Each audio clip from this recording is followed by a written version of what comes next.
Railway recruitment board centralised employment notification வெளியிட்டிருந்தாங்க. அதாவது paramedical போஸ்டர்ஸோடைய ரெக்ரூட்மெண்ட் நோட்டீஸுக்கான நோட்டிஃபிகேஷன் தான் அது. அதில் 16/9/2024 வரைக்கும் ஆன்லைனில் ரெஜிஸ்ட்ரேஷன் பண்ணலாம் அப்படின்னு சொல்லியிருந்தாங்க. பேமெண்ட் பே பண்ணுறதுக்கும் கடைசி நாள் 16/9/2024. அரௌண்ட் 20 கேட்டகரிஸில் வேக்கன்சிஸ் இருக்குது. 1376 வேக்கன்சிஸ் இருக்குது. சரிங்களா? இதில் சதர்ன் ரீஜன் அதாவது ஆர்ஆர்பி சென்னையில் எவ்வளோ வேக்கன்சிஸ் இருக்குது அப்படின்றத செப்பரேட் வீடியோ வந்து ஆல்ரெடி அப்லோட் பண்ணியிருந்தோம். அதே மாதிரி ஸ்டெப் பை ஸ்டெப் ப்ரொசீஜர் ஆன்லைனில் எப்படி அப்ளை பண்ணணும், என்னென்ன டீட்டெயில்ஸ்லாம் கேட்டிருக்காங்க அப்படின்ற டீட்டெயில்ஸ்லாம் வந்து ஆல்ரெடி ஒரு டீட்டெயில் வீடியோ வந்து அப்லோட் பண்ணியிருக்கோம். அதை பார்க்காத கேண்டிடேட்ஸ் அதை பாருங்கள். அதில் அப்ளை பண்ணும் பொழுது சில கேண்டிடேட்ஸுக்கு ஸ்டார்டிங்லேயே பல பிரச்சனைகள் இருக்குது. இல்லைனா அப்ளை பண்ணும்பொழுது என்ன ஃபில் பண்ணுறது அப்படின்னு சொல்லிட்டு நிறைய டவுட்ஸ் இருக்குது. அதை எல்லாத்தையும் நம்ம வந்து இதில் கிளாரிஃபை பண்ணலாம். இந்த வீடியோவில் டீட்டெயிலாக பார்க்கலாம். அது மட்டும் இல்லாமல் ஃப்ரீக்வெண்ட்லி ஆக்ஸ்டு கொஷின்ஸ் அப்படின்னு சொல்லிட்டு ஆர்ஆர்பியே வந்து மோஸ்ட் இம்பார்ட்டன்ட் டவுட்ஸ் எல்லாத்தையுமே கிளாரிஃபை பண்ணியிருக்காங்க. அதையுமே நம்ம வந்து டீட்டெயிலாக இந்த வீடியோவில் பார்க்கலாம். சரிங்களா? அதெல்லாம் பார்த்தீங்கன்னாலே உங்களுக்கு ஒரு ஐடியா கிடச்சிடும். உங்களுக்கு இதையும் தாண்டி உங்களுக்கு சந்தேகம் ஏதாவது இருக்குது அப்படின்ற மாதிரி தான் நீங்கள் கமெண்ட்டில் மென்ஷன் பண்ணுங்கள். மேக்ஸிமம் வந்து எவ்வளோ டவுட்ஸ் வருதோ எக்ஸ்பிளைன் பண்ண முடியக்கூடிய டவுட்ஸ் எல்லாத்தையுமே இதில் நம்ம வந்து கிளாரிஃபை பண்ணுறோம். சரிங்களா? நிறைய டவுட்ஸுக்கு வந்து டைரெக்டாக வந்து அவங்களுடைய டவுட்லேயே வந்து நான் கமெண்ட்டில் மென்ஷன் பண்ணியிருக்கேன், ரிப்ளையுமே கொடுத்துருக்கேன். இருந்தாலும் ஜென்ரலாக ஒரு தடவை நம்ம வந்து பார்த்தலாம். இதில் என்ன கேட்டிருக்காங்க அப்படின்னு பார்த்தீங்கன்னா, ஆதாரில் அவங்களுடைய டேட் ஆஃப் பர்த் வந்து தப்பாக இருக்குது, அதனால் அப்ளை பண்ண முடியுமா அப்படின்னு கேட்டிருக்காங்க. நீங்கள் ஒன் டைம் ரெஜிஸ்ட்ரேஷன், அதாவது நீங்கள் அந்த க்ரியேட் அக்கௌண்ட் இருக்கு இல்லையா, அக்கௌண்ட் க்ரியேட் பண்ணும் பொழுது டேட் ஆஃப் பர்த் கொடுக்குறதும் உங்களுடைய 10th மார்க் ஷீட்டில் இருக்கக்கூடிய 10th மார்க் ஷீட் அல்லது பர்த் சர்டிஃபிகேட்டில் இருக்கக்கூடிய டேட் ஆஃப் பர்த் அதுதான் வந்து உங்களுக்கு வேலிடு. ஐடி ப்ரூஃபாக தான் உங்களுக்கு வந்து ஆதாரை வந்து வெரிஃபை பண்ண சொல்லுவாங்க. ஆதாரை வந்து வெரிஃபை பண்ணால் உங்களுக்கு ஜென்யூன் பர்சன் அப்படின்றதுக்காகவும் உங்களுடைய ஐடென்டிட்டியை வெரிஃபை பண்ணுறதுக்காகவும் தான் ஆதாரை வந்து வெரிஃபை பண்ண சொல்லி கேட்டிருக்காங்க. அது மட்டும் இல்லாமல் ஆதார் ப்ரூஃப் வந்து உங்களுடைய ஐடென்டிட்டி அப்படி அதுக்காக மட்டும்தானே தவிர உங்களுடைய டேட் ஆஃப் பர்த்தோ அட்ரஸோ மிச்சம் எதுவுமே வந்து அதிலேருந்து எடுத்துக்க மாட்டாங்க. அதனால் நீங்கள் உங்களுடைய ஆதாரில் டேட் ஆஃப் பர்த் தப்பாக இருந்தாலும் பிரச்சனை இல்லை. இன்கேஸ் தப்பாக இருக்குது அப்படின்ற மாதிரி இருந்தாலும் நீங்கள் வந்து அப்ளை பண்ணி முடிச்சுட்டு அதுக்கப்புறம் கூட நீங்கள் சேஞ்ச் பண்ணிக்கலாம். சரிங்களா? நீங்கள் வந்து உங்களுடைய ஆதாரில் சேஞ்ச் பண்ணிக்கலாம். உங்களுடைய அப்ளிகேஷனை பொறுத்த வரைக்கும் க்ரியேட் அக்கௌண்ட் செக்ஷனில் கண்டிப்பாக நீங்கள் உங்களுடைய ஒரிஜினல் டேட் ஆஃப் பர்த், அதாவது உங்களுடைய மார்க் ஷீட்டில் இருக்கிற date of birth 10th mark ஷீட்லேயும் அல்லது பர்த் சர்டிஃபிகேட் என்ன ப்ரூஃபாக நீங்கள் டேட் ஆஃப் பர்த்துக்கு கொடுக்குறீங்களோ அந்த சர்டிஃபிகேட்டில் இருக்கக்கூடிய டேட் ஆஃப் பர்த் நீங்கள் மென்ஷன் பண்ணி அப்ளை பண்ணணும். சரிங்களா? அதே மாதிரி எம்பிசி கேண்டிடேட்ஸ் வந்து ஓபிசியில் வருமா, இடபிள்யூஎஸில் வருமா, இபிசியில் வருமா அப்படின்னு சொல்லிட்டு கேட்டிருக்காங்க. கேண்டிடேட்டை பொறுத்த வரைக்கும் அதாவது சென்ட்ரல் கவர்மெண்ட் ஜாபில் வந்து எஸ்சி, எஸ்டி, ஓபிசி, ஓபிசிலேயே வந்து ஓபிசி என்சிஎல்னு சொல்லக்கூடியது தான் வந்து ரிசர்வேஷனுக்கு எலிஜிபிள்.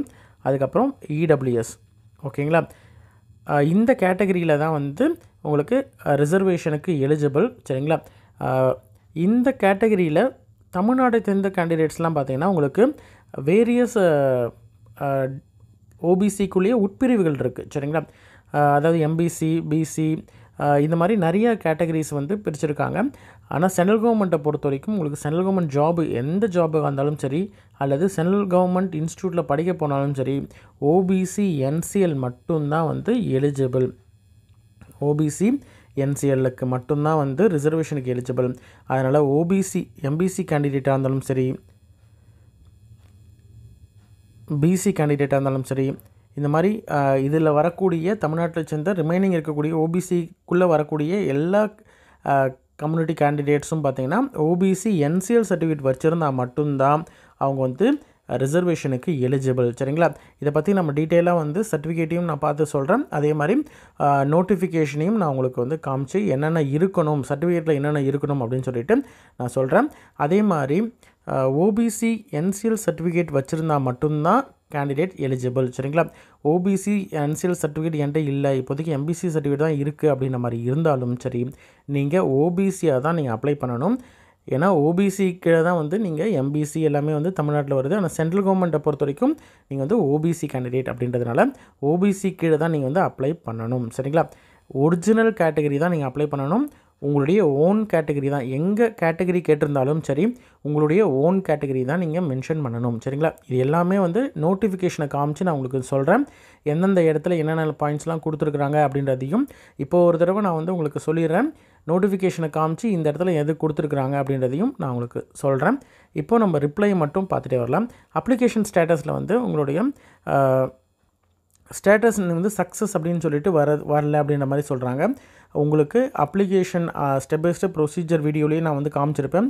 அப்ளிகேஷன் ஃபுல்லாக சப்மிட் பண்ணதுக்கப்புறம் பேமெண்ட் இருக்கக்கூடிய கேண்டிடேட்டுக்கு பேமெண்ட் பண்ணதுக்கு அப்புறமேட்டு அப்ளிகேஷனை டவுன்லோட் பண்ணி அப்ளிகேஷன் எப்படி இருக்கும் அப்படின்றதையுமே நான் காமிச்சிருக்கிறேன். அந்த அப்ளிகேஷன் டவுன்லோட் பண்ணி நீங்கள் வந்து பிரிண்ட் அவுட் எடுத்து வச்சுக்கிறது ரொம்ப ரொம்ப நல்லது. ஏன்னா உங்களுக்கு வந்து ஃப்யூச்சருக்கு ரொம்ப தேவைப்படும். அதனால் அப்ளிகேஷனை டவுன்லோட் பண்ணி வச்சுக்கோங்க, சேவ் பண்ணி வச்சுக்கோங்க. அப்ளிகேஷன் சக்ஸஸ் ஆகிடுச்சு அப்படின்றதுக்கு அர்த்தமே உங்களுக்கு கன்ஃபர்மேஷன் இமெயிலும் எஸ்எம்எஸும் வரும். அப்ளிகேஷன் வந்து பிரிண்ட் அப்படின்ற ஆப்ஷன் கீழே கடைசியாக இருக்கும். அப்படி வந்ததுனாலே நீங்கள் வந்து பிரிண்ட் பண்ணி சேவ் பண்ணி வச்சுக்கலாம் அல்லது டவுன்லோட் பண்ணி வச்சுக்கலாம். அப்படின்னா உங்களுடைய அப்ளிகேஷன் சக்ஸஸ் ஆகிடுச்சு அப்படின்றது அர்த்தம். சரிங்களா? ஓபிசி சர்டிஃபிகேட் வந்து கண்டிப்பாக வேணுமா அப்படின்னு சொல்லிட்டு கேட்டிருக்காங்க. ஓபிசி சர்டிஃபிகேட்டை பொறுத்த வரைக்கும் உங்களுக்கு வந்து நான் முன்னாடி சொன்ன மாதிரி தான் ஓபிசி ரிசர்வேஷன் கிளைம் பண்ணுறீங்க அப்படின்ற மாதிரி தான் ஓபிசி என்சிஎல் சர்டிஃபிகேட் வச்சுருந்தா மட்டும்தான் எலிஜிபிள். அது என்ன ஓபிசி என்சிஎல் அப்படின்னு பார்த்தீங்கன்னா நான் க்ரீமி லேயர் சர்டிஃபிகேட். சரிங்களா? அதில் கண்டிப்பாக வந்து கேண்டிடேட் வந்து not belongs to creamy layer அப்படின்ற லைனோ அல்லது பிலாங்ஸ் டு நான் க்ரீமி லேயர் அப்படின்ற லைனோ கண்டிப்பாக உங்களுடைய சர்டிஃபிகேட்டில் இருக்குது அப்படின்ற மாதிரி தான். பிரச்சனையே இல்லை. நீங்கள் வந்து எந்த ஃபார்மேட்டில் வச்சுருந்தாலும் சரி, அந்த லைன் இருந்தது அப்படின்ற மாதிரி இருந்தால் மினிமம் அந்த கம்ப்யூட்டர் அத்தாரிட்டி கிட்ட சைன் வாங்கியிருக்கீங்க, தாசில்தார் லெவல் மேலே வந்து நீங்கள் வாங்கியிருக்கீங்க அப்படின்ற மாதிரி இருந்தாலே அந்த சர்டிஃபிகேட்டே போதுமானது.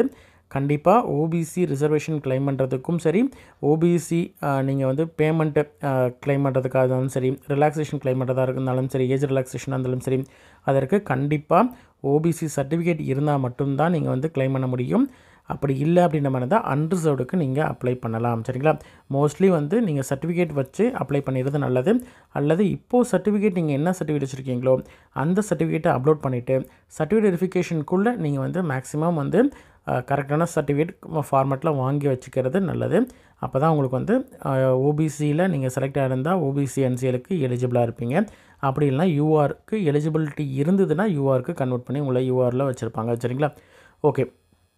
எத்தனை RRB, how many RRB regions apply பண்ண முடியும் அப்படின்னு சொல்லிட்டு கேட்டிருக்காங்க. இது வந்து நான் அப்ளிகேஷன் ஆன் பண்ணதுலேருந்து சொல்லிகிட்ருக்கேன். அதே மாதிரி அப்ளிகேஷன் வந்து எப்படி அப்ளை பண்ணுறது அப்படின்றதுலையும் நான் நிறைய தடவை அதில் வந்து நோட்டிஃபிகேஷன்லேயே சொல்லியிருக்காங்க. ஒன்லி 1 ஆர்ஆர்பிக்கு மட்டும்தான் நீங்கள் வந்து ஆர்ஆர்பி சென்னைக்கு நீங்கள் அப்ளை பண்ணுறீங்க அப்படின்ற மாதிரி இருந்தால் ஆர்ஆர்பி சென்னையில் இருக்கக்கூடிய வேக்கன்சிஸ்க்கு மட்டும்தான் நீங்கள் வந்து அப்ளை பண்ண முடியும். வேறு எந்த ஆர்ஆர்பிக்கும் அப்ளை பண்ண முடியாது. ஏதாவது ஒரு ஆர்ஆர்பிக்கு மட்டும்தான் நீங்கள் அப்ளை பண்ணணும். அப்ளை பண்ணுறதுக்கு முன்னாடியே நல்லா டிசைட் பண்ணிக்கோங்க. இந்த ஆர்ஆர்பியில் இந்த வேக்கன்சி இருக்குது, உங்களுக்கான வேக்கன்சி வந்து இருக்கா அப்படின்றத செக் பண்ணி பார்த்துட்டு நீங்கள் அப்ளை பண்ணணும். சரிங்களா? அதனால் நீங்கள் வந்து பார்த்துக்கோங்க. செக் பண்ணுறதுக்கு அப்ளை பண்ணுறதுக்கு முன்னாடியே டிசைட் பண்ணிவிட்டு தான் அப்ளை பண்ணணும் அப்படின்றத அப்ளிகேஷன் வீடியோலையுமே நான் சொல்லியிருக்கேன். ப்ரோ நாட் எலிஜிபிள் அப்படின்ற வருது அப்படின்னு சொல்கிறாங்க. இதெல்லாம் ஏன் அப்படி சில கேண்டிடேட்ஸ்க்கு நிறைய கேண்டிடேட்ஸ்க்கு இந்த மாதிரி வருது அப்படின்னு சொல்லியிருக்காங்க.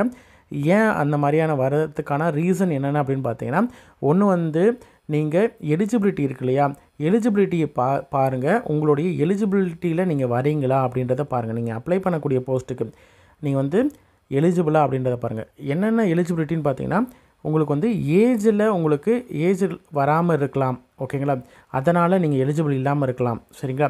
அடுத்தது குவாலிஃபிகேஷன், எஜுகேஷன் குவாலிஃபிகேஷன் இருக்கு இல்லையா, அந்த குவாலிஃபிகேஷனில் இப்போ வந்து டிப்ளமோ வந்து கேட்டிருக்காங்க, இல்லைனா வந்து பிஎஸ்சி கேட்டிருக்காங்க, டிப்ளமோ தான் நீங்கள் வச்சுருக்கீங்க.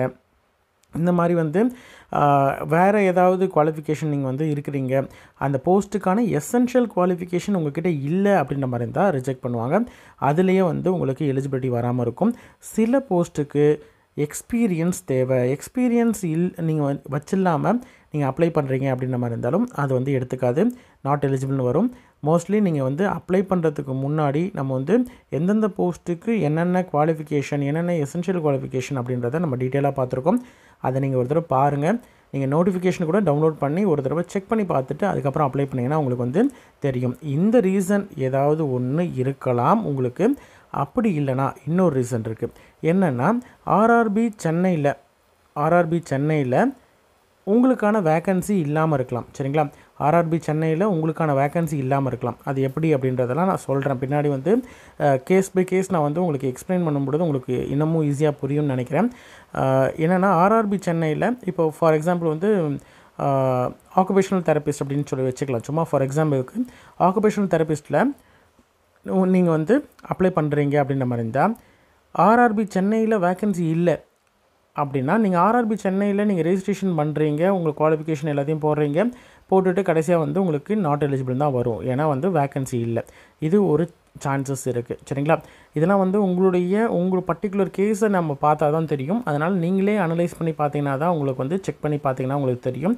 ஏன்னா ஒவ்வொருத்தவங்களுக்கும் கேஸ் பை கேஸ் மாறுபடும். சரிங்களா? என்ன கேஸ்னாலும் உங்களுக்கு வந்து ரிஜெக்ட் ஆகுது அப்படின்றத உங்களுடைய டீட்டெயில்ஸு இல்லைனா வந்து பர்டிகுலர்ஸை வச்சு தான் நம்மளால் டிசைட் பண்ண முடியும். அதே மாதிரி இப்போது உங்களுக்கு இந்த ஆர்ஆர்பி சென்னையிலையும் வேக்கன்சி இருக்குது. ஆக்குபேஷனல் தெரபிஸ்ட்டில் ஆர்ஆர்பி சென்னையில் வேக்கன்சி இருக்குது. ஓகேங்களா? வேக்கன்சி இருக்கிறது வந்து இப்போ ஃபார் எக்ஸாம்பிள் வந்து எஸ்சியில் 2 வேக்கன்சி இருக்குது அப்படின்னா நீங்கள் ஓபிசி கேண்டிடேட்டாக இருக்கிறீங்க, எஸ்சியில் மட்டும்தான் வேக்கன்சி இருக்குது அப்படின்ற மாதிரி தான் ஓபிசி கேண்டிடேட் நாட் எலிஜிபிள். அதனால் உங்களுக்கு நாட் எலிஜிபிள்னு வரும். சரிங்களா? இந்த மாதிரியான கேஸில் உங்களுக்கு நாட் எலிஜிபிள் வரதுக்கான சான்சஸ் இருக்குது. புரியுதுங்களா? அதாவது நீங்கள் செலக்ட் பண்ண ஆர்ஆர்பியில் வந்து வேக்கன்சி இல்லை, நீங்கள் வந்து எலிஜிபிலிட்டி இருக்குங்க இல்லையா, அந்த எஜுகேஷன் குவாலிஃபிகேஷனுக்கான வேக்கன்சி வந்து இந்த பர்டிகுலர் நீங்கள் அப்ளை பண்ணக்கூடிய ஆர்ஆர்பியில் இல்லாமல் இருந்தால் அதனால் வந்து உங்களுக்கு வந்து நாட் எலிஜிபிள்னு வரலாம். அல்லது நீங்கள் அப்ளை பண்ணக்கூடிய கேட்டகரி உங்களுடைய ஓன் கேட்டகரியும் வேக்கன்சி இருக்கக்கூடிய கேட்டகரியும் ஒத்து போகலை அப்படின்ற மாதிரி இருந்தாலும் வராமல் இருக்கலாம். சரிங்களா? நாட் எலிஜிபிள்னு வரலாம். அதே மாதிரி இன்கேஸ் நீங்கள் வந்து ஓபிசி கேண்டிடேட்டாக இருக்கிறீங்க, ஏஜ் ரிலாக்ஸேஷனோட நீங்கள் எலிஜிபிள், ஆனால் ஓபிசியில் வேக்கன்சி இல்லை அப்படின்ற மாதிரி இருந்தாலும் அதாவது நாட் எலிஜிபிள் தான் வரும். யூஆர் வேக்கன்சி இருக்குது அப்படின்ற மாதிரி இருந்தால் யார் வேணாலும் எலிஜிபிள்.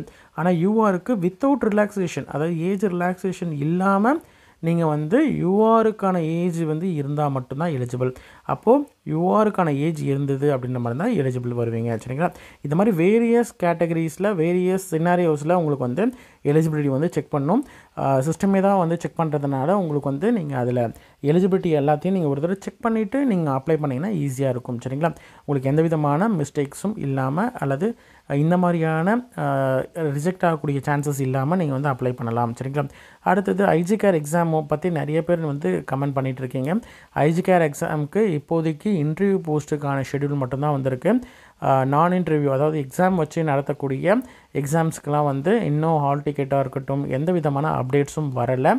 ஒன்ஸ் அப்டேட் வருது அப்படின்ற மாதிரி இருந்தால் எனி அப்டேட்டாக இருந்தாலும் சரி கண்டிப்பாக வந்து நம்ம சேனலில் கண்டிப்பாக வந்து மென்ஷன் பண்ணுவோம், வீடியோ வந்து போடுவோம். அதை நீங்கள் வந்து செக் பண்ணி பார்த்துக்கலாம். ஐஜிகேர் எக்ஸாம் தான் நிறைய பேர் டவுட்ஸ் கேட்டுகிட்டே இருக்கீங்க.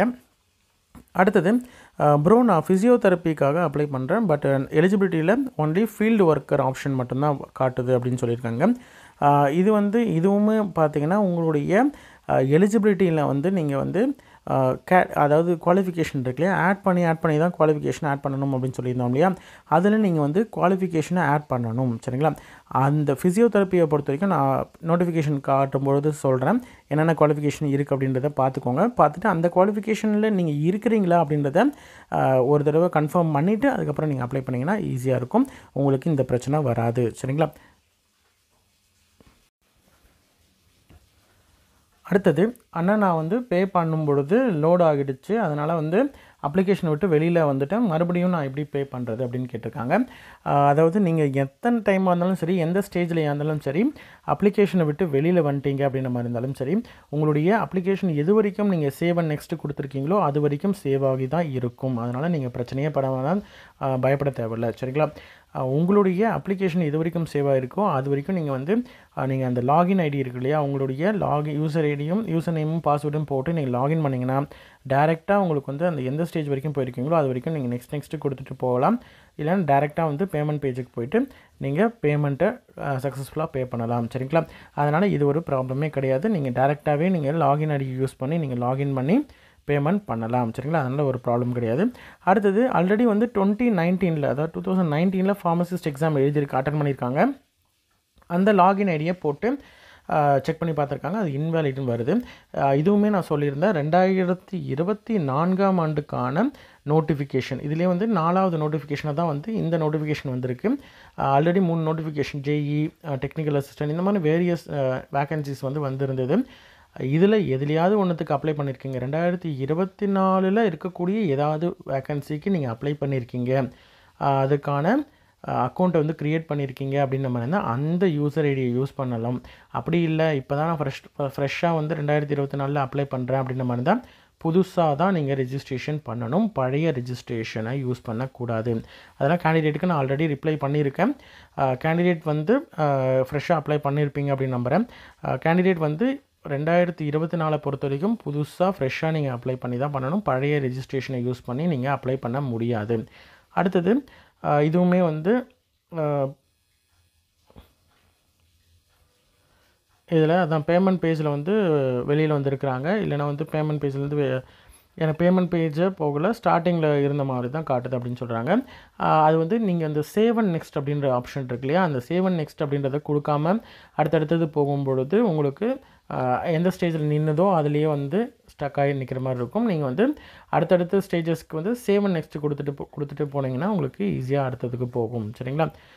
இந்த மாதிரி சில கேண்டிடேட்ஸ்க்கு டெக்னிக்கல் இஷ்யூஸ்னாலையுமே அந்த மாதிரி ஃபர்தராக அப்ளிகேஷன் வந்து மூவ் ஆகாமல் இருக்கும். அந்த மாதிரி இருக்கும் பொழுது நீங்கள் கண்டிப்பாக கால் பண்ணி தான் நீங்கள் வந்து சொல்லணும். அதாவது கால் பண்ணுறதுக்கான அட்ரஸ்ஸு, அதாவது கால் பண்ணுறதுக்கான ஃபோன் நம்பர், எந்த மெயில் ஐடி அப்படின்னா மெயில் அட்ரஸும் நான் வந்து மென்ஷன் சொல்கிறேன். அதை நீங்கள் வந்து ஃபாலோ பண்ணுங்கள்.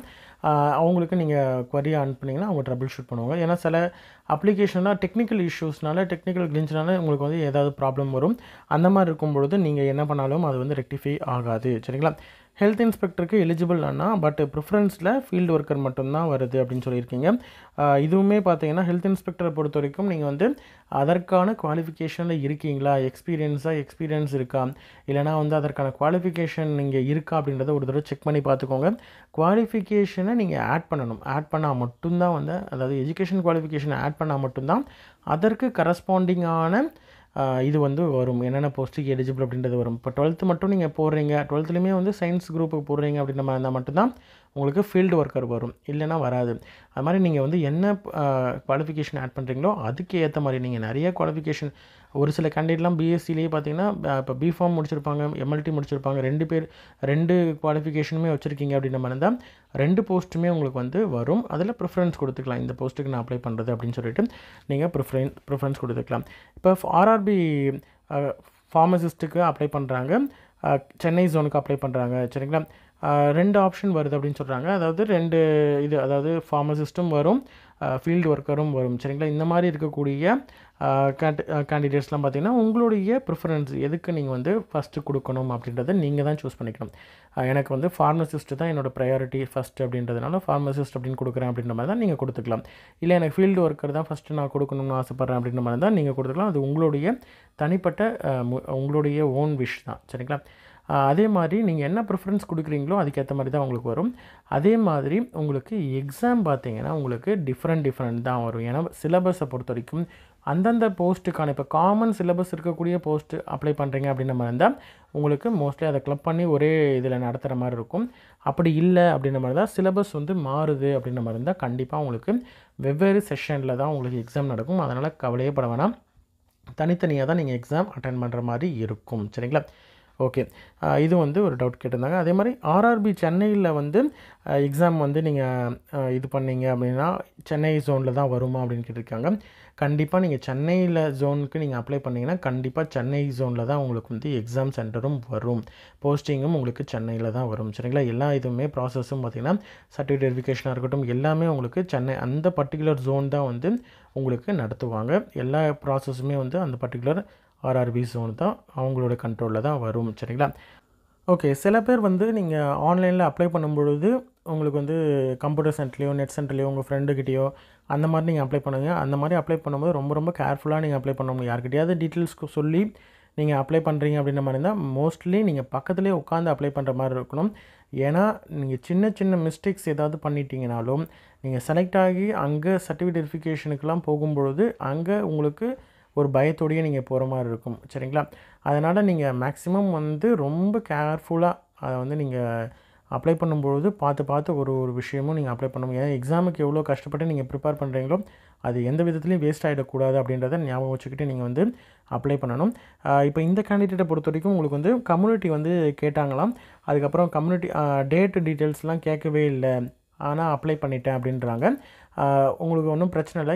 சில இதில் வந்து கம்யூனிட்டியை பொறுத்த வரைக்கும் உங்களுக்கு முக்கியமாக பார்த்திங்கன்னா எஸ்சிஎஸ்டி கேண்டிடேட்ஸுக்கெலாம் கண்டிப்பாக கேட்டிருப்பாங்க, டீட்டெயில்ஸ் கேட்டிருப்பாங்க. அதே மாதிரி கம்யூனிட்டி சர்டிஃபிகேட்டும் நீங்கள் வந்து அப்லோட் பண்ணுற மாதிரி இருக்கும். ஏன் அப்படின்னு பார்த்தீங்கன்னா உங்களுக்கு அந்த ட்ரெயின் டிக்கெட் ஃபேர் வந்து கொடுக்குறாங்க இல்லையா வந்துட்டு போகிறதுக்கு, அந்த ஃபேர் வர்றதுனால உங்களுக்கு கம்யூனிட்டி சர்டிஃபிகேட் அப்லோட் பண்ணுற மாதிரி இருக்கும் எஸ்சிஎஸ்டி கேண்டிடேட்ஸுக்கு. ரிமைனிங் கேண்டிடேட்ஸுக்கு என்ன கம்யூனிட்டி அப்படின்றத மட்டும் கேட்டிருப்பாங்க. சப் கேட்டகரி இல்லைனா டேட் வந்து கேட்டு இல்லைனா அவங்களே வந்து ஃபில் பண்ணியிருந்தாங்க அப்படின்ற மாதிரி தான், பிரச்சனை கிடையாது. இன்கேஸ் தவறுதலாக பண்ணியிருந்தாலும் நீங்கள் வந்து கவலைப்பட தேவையில்லை. ஏன்னா வந்து உங்களுக்கு சர்டிஃபிகேட் வெரிஃபிகேஷனை பொறுத்த வரைக்கும், அதாவது பிளண்டராக ரொம்ப மோசமான தப்பு, அதாவது நீங்கள் ஒரு எஸ்சிஎஸ்டி கேண்டிடேட்டு ஓபிசியில் அப்ளை பண்ணுறீங்க, இல்லைனா ஓபிசி கேண்டிடேட் எஸ்சிஎஸ்டிக்கு அப்ளை பண்ணுறீங்க, அதை மாற்ற முடியுமா அப்படின்னு கேட்டிங்கன்னா கண்டிப்பாக மாற்ற முடியாது. அது உங்களுக்கு எப்படியா இருந்தாலும் ப்ராப்ளம் தான், சரிங்களா? அந்த மாதிரி கேசஸ்லாம் ரொம்ப ரொம்ப ப்ராப்ளமேட்டிக்கு. உங்களுக்கு டேட்டு இந்த மாதிரி எதுலையா சர்டிஃபிகேட்டில் டேட்டு தப்பாக போட்டீங்க, அந்த மாதிரி இருக்குது, நீங்கள் சர்டிஃபிகேட்டில் இருந்த டேட்டும் இதில் இருக்க டேட்டும் தப்பு அப்படின்ற மாதிரி இருந்து இந்த மாதிரியான இதுவுமே தப்பு தான். ஆனாலும் பார்த்தீங்கன்னா இதெல்லாம் ஓரளவுக்கு ரெக்டிஃபையபிள் மிஸ்டேக்ஸு. அதாவது அங்கே இருக்கக்கூடிய கன்சர்ன் சர்டிஃபிகேட் வெரிஃபையிங் ஆஃபீஸர் வந்து அவங்க வந்து இதெல்லாம் வந்து ஓரளவுக்கு ரிலாக்ஸ் பண்ணக்கூடிய விஷயங்கள் தான். அதனால் பிரச்சனை கிடையாது. இதெல்லாம் வந்து நீங்கள் பயப்பட தேவையில்லை, சரிங்களா? அடுத்தது ப்ரொவிஷனல் சர்டிஃபிகேட் வரல, but last semester mark sheet இருக்குது. ஸோ அது எலிஜிபிள் அப்படின்னு கேட்டிருக்காங்க. கண்டிப்பாக வந்து உங்களுக்கு எக்ஸாம் முடிஞ்சு ரிசல்ட் வந்துருச்சு, மார்க் ஷீட் ஆல்மோஸ்ட் வந்து மார்க் ஷீட்டே நீங்கள் வாங்கிட்டீங்க அப்படின்றதுனால கண்டிப்பாக நீங்கள் வந்து எலிஜிபிள் தான். சில கேண்டிடேட்ஸ் வந்து லாஸ்ட் செமஸ்டரில் இருப்பாங்க, எக்ஸாம் ரிசல்ட் வரல அப்படின்ற மாதிரி இருந்தால் அவங்க நாட் எலிஜிபிள். கண்டிப்பாக வந்து ரிசல்ட் வந்து மார்க் ஷீட் வந்திருக்கு, அதனால் நீங்கள் எலிஜிபிள் தான். நீங்கள் வந்து அப்ளை பண்ணலாம். அந்த கட் ஆஃப் டேட்டு நம்ம வந்து கொடுத்துருக்காங்க இல்லையா அப்ளிகேஷனில், அந்த கட் ஆஃப் டேட்டுக்குள்ளே எலிஜிபிலிட்டியை வந்து நீங்கள் ஃபுல்ஃபில் பண்ணிங்கனாலே போதுமானது. உங்களுக்கு மார்க் ஷீட் வரத்துக்கோ, அதாவது ப்ரொஃபஷனலையோ இல்லை டிகிரியோ வரத்துக்கு டிலே ஆகுது அப்படின்ற மாதிரி தான் பிரச்சனை. வந்து இப்போதைக்கு ஒன்றும் ப்ராப்ளம் இல்லை. ஏன்னா சர்டிஃபிகேட் வெரிஃபிகேஷன் வரும்பொழுது உங்கள்கிட்ட கண்டிப்பாக சர்டிஃபிகேட் இருக்கணும், அதுதான் ரொம்ப ரொம்ப முக்கியம். அதனால் இப்போ நீங்கள் வந்து அப்ளை பண்ணலாம், சரிங்களா? அடுத்தது சார், நான் என்னோடய ஸ்டடீஸ் வந்து சென்னையில் பண்ணேன், ரெஜிஸ்ட்ரேஷனும் டிஎனில் தான் இருக்குது, மேரேஜுக்கு அப்புறம் பெங்களூரில் இருக்கேன், இப்போது நான் வந்து எந்த ஆர்ஆர்பிக்கு அப்ளை பண்ணணும் அப்படின்னு கேட்டிருக்காங்க. அப்புறம் நான் வந்து டிஃபார்ம் மட்டும்தான் ஃபார்மசி கவுன்சிலில் ரெஜிஸ்டர் பண்ணியிருக்கேன், பட் பிஃபார்ம் கோர்ஸும் கம்ப்ளீஷன் வந்து சர்டிஃபிகேட் இருக்குது, இன்னும் கவுன்சிலில் ரெஜிஸ்டர் பண்ணலை அப்படின்னு சொல்கிறாங்க. நீங்கள் வந்து கேண்டிடேட் நல்லா ஞாபகம் வச்சுக்கோங்க. இந்த கேண்டிடேட்டை பொறுத்த வரைக்கும் உங்களுக்கு வந்து எந்த ஆர்ஆர்பிக்கு வேணால் நீங்கள் அப்ளை பண்ணலாம், சரிங்களா? ஆர்ஆர்பி பெங்களூராக இருந்தாலும் சரி, ஆர்ஆர்பி சென்னையாக இருந்தாலும் சரி, உங்களுடைய தனிப்பட்ட ஒரு விருப்பம் தான். நீங்கள் ஆர்ஆர்பி பெங்களூரில் நீங்கள் இது வந்து உங்களுக்கு ஒரு ஐடியா கொடுக்குற மாதிரி நான் சொல்கிறேன். எப்படின்னா, இப்போ நீங்கள் ஆர்ஆர்பி சென்னையில் ஃபார்மசி வேக்கன்சி என்னென்ன இருக்குது, எவ்வளோ வேக்கன்சி இருக்குதுன்னு எடுத்துக்கோங்க. ஆர்ஆர்பி பெங்களூரில் ஃபார்மசி வேக்கன்சி எவ்வளோ இருக்குதுன்னு எடுத்துக்கோங்க. எடுத்துகிட்டு அதில் யூஆர் வேக்கன்சியும் உங்களுடைய ஓன் கேட்டகரி வேக்கன்சி, அதாவது இப்போ நீங்கள் வந்து ஒரு ஓபிசி கேண்டிடேட்னு வச்சுக்கோங்களேன், ஓபிசியில் எத்தனை வேக்கன்சி இருக்குது, அதே மாதிரி நீங்கள் சென்னையில் எடுத்துக்கோங்க, பெங்களூர்லேயும் யூஆர் ப்ளஸ் ஓபிசி வேக்கன்சி எவ்வளவு, இது ரெண்டுத்தையும் டோட்டல் பண்ணி பாருங்கள். இதை டோட்டல் பண்ணி பார்த்தீங்கனாலே யூஆர் ப்ளஸ் ஓபிசி கேண்டிடேட்டாக இருந்தால், யூஆர் ப்ளஸ் ஓபிசினா உங்களுக்கு சென்னையில் அதிகமாக இருக்கா இல்லை பெங்களூரில் அதிகமாக இருக்கா அப்படின்றத பார்த்தீங்கன்னா நீங்கள் வந்து எதில் வேக்கன்சி அதிகமாக இருக்குன்றதை வச்சும் நீங்கள் வந்து கொடுக்கலாம். இது ஒரு ஆப்ஷன். அப்படி இல்லை, எனக்கு வந்து சென்னையில் ஒர்க் பண்ணுறது, சென்னை பேஸ்டில் நான் ஒர்க் இங்கே செட்டில் ஆகிற மாதிரி ஐடியா அப்படின்ற மாதிரி இருந்தால் நீங்கள் வந்து சென்னை கொடுக்கலாம். இல்லை நான் பெங்களூர் போயிட்டேன் அப்படின்றதுனால, நான் பெங்களூர்லேயே வந்து ஃபேமிலி இருக்குது அப்படின்றதுனால நான் பெங்களூருக்கு தான் வந்து வேலை கிடைச்சா எனக்கு பெட்டர் அப்படின்ற மாதிரி தான் நீங்கள் வந்து பெங்களூர் கொடுக்கலாம், சரிங்களா? இது வந்து உங்களுடைய ஓன் விஷ் தான். இந்த மாதிரி நீங்கள் வந்து அனலைஸ் பண்ணி நீங்கள் வந்து கொடுக்கலாம். ஏன்னா இப்போ வந்து ஆர்ஆர்பி பெங்களூரில் ஒரே ஒரு வேக்கன்சி தான் இருக்குது அப்படின்னு வச்சுக்கோங்களேன், ஆர்ஆர்பி சென்னையில் வந்து வேக்கன்சி இருக்குது அப்படின்ற மாதிரி இருந்தால் நீங்கள் வந்து சென்னையை கொடுத்தீங்கன்னா உங்களுக்கு வேக்கன்சி கவுண்ட் அதிகமாக இருக்குது அப்படின்றதுனால உங்களுக்கு வந்து சான்சஸ் அதிகமாக இருக்குன்றதுனால நீங்கள் இங்கே கொடுக்கலாம். இது வந்து உங்களுடைய ஓன் விஷ் தான். அடுத்தது வந்து இன்னொரு விஷயமும் ஞாபகம் வச்சுக்கோங்க. எந்த ஆர்ஆர்பியாக இருந்தாலும் சரி, ஒரு ஆர்ஆர்பிலேருந்து இன்னொரு ஆர்ஆர்பிக்கு போகணும்னா மினிமம் கண்டினியூஸாக ஒரு 5 வருடமாவது சர்வீஸ் பண்ணிவிட்டு தான் அதுக்கப்புறம் தான் நீங்கள் வந்து ட்ரான்ஸ்ஃபர் மாற்றிட்டு போகிறதுக்கு எலிஜிபிலிட்டியே வருவீங்க. அதனால் மினிமம் 5 வருடமாக நீங்கள் சர்வீஸ் பண்ணுறதுக்கு அந்த ஆர்ஆர்பி ஓகேவா உங்களுக்கு? இப்போ நார்த் சைட்லாம் நீங்கள் போட்டுவிட்டீங்க, ஆனால் வந்து ஃபேமிலியில் நீங்கள் வந்து இங்கே உங்கள் ஃபேமிலியை நீங்கள் தான் பார்த்துக்கணும் அப்படின்ற மாதிரி ஒரு சர்க்கம்ஸ்டன்ஸ் இருக்குது. இல்லைனா வந்து எனக்கு அங்கே லாங்குவேஜ் ப்ராப்ளம் இதெல்லாம் இருக்குது அப்படின்ற மாதிரி இருந்தால் என்னால் போக முடியாது, என்னால் கோப்பப் பண்ண முடியாது அப்படின்ற மாதிரி நீங்கள் ஃபீல் பண்ணுறீங்க அப்படின்ற மாதிரி இருந்தால் நீங்கள் மேக்ஸிமம் இங்கேயே போட்டுக்கிறது நல்லது. சரிங்களா? அந்த மாதிரி நான் இது வந்து வெளியில் நார்த் சைடுக்கு அப்ளை பண்ணக்கூடிய கேண்டிடேட்ஸ்க்கு சொல்கிறேன். இந்த பெங்களூர் கேண்டிடேட்டை பொறுத்த வரைக்கும் நீங்கள் பெங்களூர் போட்டுக்கலாம் அல்லது சென்னை போட்டுக்கலாம். ஏதாவது ஒன்று தான் நீங்கள் அப்ளை பண்ண முடியும். சரிங்களா? இது வந்து உங்களுடைய ஓன் இது.